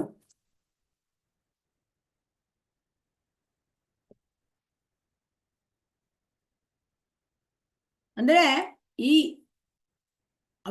ಈಗ ಎಲ್ಲ ಜೀವಿಗಳಿಗೂ ಭೌತಿಕ ಲೋಕದಲ್ಲಿ ಆಧ್ಯಾತ್ಮಿಕ ಲೋಕದಲ್ಲಿ ಅವರೆಲ್ಲರಿಗಿಂತ ಇವನು ಭಗವಂತ ಅತ್ಯುತ್ತಮನಾದವನು. ಸೊ ಆದುದರಿಂದ ಅವನು ದೇವೋತ್ತಮ ಪರಮ ಪುರುಷ, ಅವನು ಉತ್ತಮ ಪುರುಷ ಅಂತ ಕರೀತಾರೆ. ಯಾಕಂದ್ರೆ ಅವನಿಗೆ ಸಮನಾರು ಇಲ್ಲ, ಮತ್ತೆ ಅವನಿಗೆ ಯಾರು ಕೂಡ ಅವನ ಮೇಲಿಲ್ಲ. ಈಗ ಇಂಥದ್ದು ಹೇಗೆ ಕೇಳಿದ್ರೆ ನೋಡಿ, ಇಲ್ಲಿ ಹೇಗೆ ಅಂತಂದ್ರೆ ಆ 7 ವರ್ಷದ ಬಾಲಕ ಅವನು ಇದು ಮಾಡಿದ, ಅಂದ್ರೆ ಗೋವರ್ಧನ ಪರ್ವತನ ಎತ್ತಿದೆ ಕಿರುಬೆರಳಲ್ಲಿ, ಎಡಗೈ ಕಿರುಬೆರಳಲ್ಲಿ. ಅದನ್ನು ನೋಡಿ ಅಂದ್ರೆ ಬ್ರಹ್ಮನಿಗೂ ಕೂಡ ಭ್ರಮೆಯಾಯ್ತಂತೆ, ಏನಿದು ಆ ಹುಡುಗ ಯಾರು ಅಂತೇಳಿ. ನನ್ನ ಸ್ವಾಮಿಯ ಏನು ಟೆಸ್ಟ್ ಮಾಡ್ಲಿಕ್ಕೆ ಹೋದ. ಬ್ರಹ್ಮ ವಿಮೋಹನ ಲೀಲೆಯಲ್ಲಿ ತೋರಿಸಿದ್ದಾರೆ. ಟೆಸ್ಟ್ ಮಾಡ್ಲಿಕ್ಕೆ ಹೋದಾಗ ಆಮೇಲೆ ಆ ಬ್ರಹ್ಮ ಅಂದ್ರೆ ತಾನು ಎಲ್ಲ ಕರುಗಳನ್ನ ಮತ್ತು ಗೋಪಪಾಲಕರನ್ನ ಅಪಹರಣೆ ಮಾಡಿದ. ಆದ್ರೆ ಕೃಷ್ಣ ತಾನೇ ಗೋಪಪಾಲಕರಾಗಿ ತಾನೇ ಕರುಗಳಾಗಿ ಮತ್ತೆ ಎಕ್ಸ್ಪ್ಯಾನ್ಷನ್ ಆಗ್ಬಿಟ್ಟ. ಆಮೇಲೆ ಬ್ರಹ್ಮ ಮತ್ತೆ ಮತ್ತೊಂದು ಕ್ಷಣದಲ್ಲಿ ಬಂದ. ಬ್ರಹ್ಮಲೋಕದಲ್ಲಿ ಒಂದು ಕ್ಷಣ ಅಂದ್ರೆ ನಮ್ಮ ಲೋಕದಲ್ಲಿ 1 ವರ್ಷ ಆಗೋಗಿತ್ತು. ಆಗ ಬಂದು ನೋಡ್ತಾನೆ, ಯಥಾ ಪ್ರಕಾರ ಗೋಪ ಬಾಲಕರಿದ್ದಾರೆ, ಗೋವಿನ ಕರುಗಳು ಇದ್ದಾರೆ. ಇದನ್ನು ನೋಡಿ ಬ್ರಹ್ಮನಿಗೆ ಆಶ್ಚರ್ಯವಾಯಿತು. ಮತ್ತೆ ಆಗ ಗೊತ್ತಾಯ್ತು, ಓಹೋ ಇವನು ಕೃಷ್ಣ, ನನ್ನದೇ ಕೃಷ್ಣ, ಇವನು ಇಲ್ಲಿ ಬಂದಿದ್ದಾನೆ, ದೇವರು ಇದು ಭಗವಂತ ಭೂಲೋಕಕ್ಕೆ ಬಂದಿದ್ದಾನೆ ಅಂತ ಆಗ ಗೊತ್ತಾಯ್ತು. ಆಗ ಅವರಿಗೆ ಭಗವಂತನಿಗೆ ನಮಸ್ಕಾರ ಮಾಡಿ ಅವರಿಗೆ ಒಂದು ಇದನ್ನೆಲ್ಲ ತಿಳ್ಕೊಳ್ತಾರೆ. ಆವಾಗ ತಾನು ಮಾಡಿದ ತಪ್ಪಿನ ಇದು ಗೊತ್ತಾಗತ್ತೆ. ಸೊ ಹಾಗಾಗಿ ದೇವೋತ್ತಮ ಪರಮಪುರುಷ ಅಂದ್ರೆ, ಈಗ ನರಕಾಸುರನನ್ನ ಸಂಹಾರ ಮಾಡಿ 16,108 ಜನರನ್ನ ಅವನು ವಿವಾಹವಾದ. ಆದರೆ ದ್ವಾರಕೆಯಲ್ಲಿ 16,108 ಅರಮನೆಗಳನ್ನು ಕಟ್ಟಿದ್ದಾರೆ. ಎಂತ ಅರಮನೆಗಳು! ಪ್ರತಿಯೊಂದು ವಜ್ರ ವೈಡೂರ್ಯದಿಂದ ಕೂಡಿದ್ದು. ಮತ್ತೆ ಪ್ರತಿಯೊಬ್ಬರಲ್ಲೂ ಕೂಡ ಅವನು ಪ್ರತ್ಯೇಕ ಕೃಷ್ಣನಾಗಿ ಇರ್ತಿದ್ದ. ಒಂದೇ ಕೃಷ್ಣ ಅಲ್ಲ, ಒಬ್ಬರ ಮನೆಯಲ್ಲಿ ಒಂದ್ ದಿವಸ, ಮತ್ತೊಬ್ಬರ ಮನೆಯಲ್ಲಿ ಮತ್ತೊಂದ್ ದಿವಸ ಅಲ್ಲ, ಎಲ್ಲ ಹೆಂಡತಿರ ಜೊತೆ 16,108, ಪ್ರತಿಯೊಂದು 16,108 ಕೃಷ್ಣನಾಗಿದ್ದ. ಹೇಗೆ? ಅದು ಒಂದು ಊಹಾತೀತ ಶಕ್ತಿ, ಅಚಿಂತ್ಯ ಶಕ್ತಿ ಇದೆಲ್ಲ ಭಗವಂತನ ಶಕ್ತಿ. ಆದ್ರಿಂದ ಅವನು ದೇವೋತ್ತಮ ಪರಮಪುರುಷ, ಅವನು ಉತ್ತಮ ಪುರುಷ. ಯೋ ಮಾಮೇವಂ ಅಸಮ್ಮೂಢೋ ಜಾನಾತಿ ಪುರುಷೋತ್ತಮಂ ಸಾ ಸರ್ವವಿದ್ ಭಜತಿ ಮಾಂ ಸರ್ವಭಾವೇನ ಭಾರತ. ಭರತ ವಂಶಜನಾದ ಅರ್ಜುನನೇ, ಯಾರು ನನ್ನನ್ನು ಸಂದೇಹವಿಲ್ಲದೆ ದೇವೋತ್ತಮ ಪರಮಪುರುಷ ಎಂದು ತಿಳಿಯುತ್ತಾನೋ ಅವನು ಎಲ್ಲವನ್ನೂ ತಿಳಿದವನು. ಆದ್ದರಿಂದ ಅವನು ನನ್ನ ಕುರಿತು ಸಂಪೂರ್ಣ ಭಕ್ತಿ ಸೇವೆಯಲ್ಲಿ ನಿರತನಾಗ್ತಾನೆ. ಯಾರಿಗೆ ಭಗವಂತ ದೇವೋತ್ತಮ ಪರಮಪುರುಷ ಅಂತ ಗೊತ್ತಾಗತ್ತೆ, ಅವನು ಕೃಷ್ಣ ದೇವೋತ್ತಮ ಪರಮಪುರುಷ ಅಂತ ಏನು ಸಂದೇಹ ಇಲ್ಲ, ಅವನಿಗೆ ಯಾವ ಒಂದು ಅನುಮಾನವೂ ಇಲ್ಲ, ಅವನೇ ದೇವೋತ್ತಮ ಪರಮಪುರುಷ ಅಂತ ಗೊತ್ತಾಗತ್ತೆ. ಅವತ್ತಿನಿಂದ ಅವನು ಭಕ್ತಿ ಸೇವೆಯಲ್ಲಿ ತೊಡಗ್ತಾನೆ. ಸೊ ಇದನ್ನೇ 10ನೇ ಅಧ್ಯಾಯದಲ್ಲೂ ಹೇಳಿದ್ದಾರೆ. 10ನೇ ಅಧ್ಯಾಯದಲ್ಲಿ 8ನೇ ಶ್ಲೋಕ, ಅಹಂ ಸರ್ವಸ್ಯ ಪ್ರಭವೋ ಮತ್ತಃ ಸರ್ವಂ ಪ್ರವರ್ತತೆ ಇತಿ ಮತ್ವಾ ಬುಧ ಭಾವ ಸಮನ್ವಿತಾ. ಇದನ್ನು ಹೇಳಿದ್ದಾನೆ. ಯಾರು ನನ್ನನ್ನು ದೇವೋತ್ತಮ ಪರಮಪುರುಷ ಅಂತ ತಿಳ್ಕೊಳ್ತಾರೆ ಅವರು ಭಕ್ತಿ ಸೇವೆ ತೊಡಗುತ್ತಾರೆ. ಯಾಕೆಂದ್ರೆ ಇಲ್ಲಿ ಭಗವಂತ ಬೇರೆ ಅಲ್ಲ, ಭಕ್ತಿ ಸೇವೆ ಬೇರೆ ಅಲ್ಲ, ಎರಡೂ ಕೂಡ ಅವು ದಿವ್ಯವಾದವು. ಭಗವಂತನೂ ಒಂದೇ, ಭಗವಂತನ ಭಕ್ತಿ ಸೇವೆಯೂ ಒಂದೇ, ಎರಡೂ ಕೂಡ ಟ್ರಾನ್ಸೆಂಡೆಂಟಲ್, ದಿವ್ಯವಾದದ್ದು. ಸೊ ಹಾಗಾಗಿ ಇಲ್ಲಿ ನೋಡಿ, ಎಲ್ಲ ದೇವತೆಗಳು ಕೂಡ ಅವರಿಗೆ ಏನಾದ್ರೂ ಕಷ್ಟ ಬಂದಾಗ ಅವರು ಕೂಡ ಪ್ರಾರ್ಥನೆ ಮಾಡ್ತಾರೆ. ಕ್ಷೀರ ಸಮುದ್ರ ತೋರಿಸ್ತಾ ಇದ್ದಾರೆ, ಅಲ್ಲಿ ವಿಷ್ಣು ಪವಡಿಸಿದ್ದಾನೆ, ಆದರೆ ಅವರಿಗೆ ಹೋಗಿ ಅವ್ರಿಗೆ ನಮಸ್ಕಾರ ಮಾಡ್ತಾರೆ. ಆದರೆ ಬ್ರಹ್ಮನಿಗೂ ಕೂಡ, ಅವ್ರಿಗೆ ಯಾರಿಗೂ ಡೈರೆಕ್ಟ್ ಅಪ್ರೋಚ್ ಆಗ್ಲಿಕ್ಕೂ ದೇವತೆಗಳಿಗೂ ಇಲ್ಲ, ಅವರು ದೇವತೆಗಳಿಗೂ ಕಾಣಿಸೋದಿಲ್ಲ.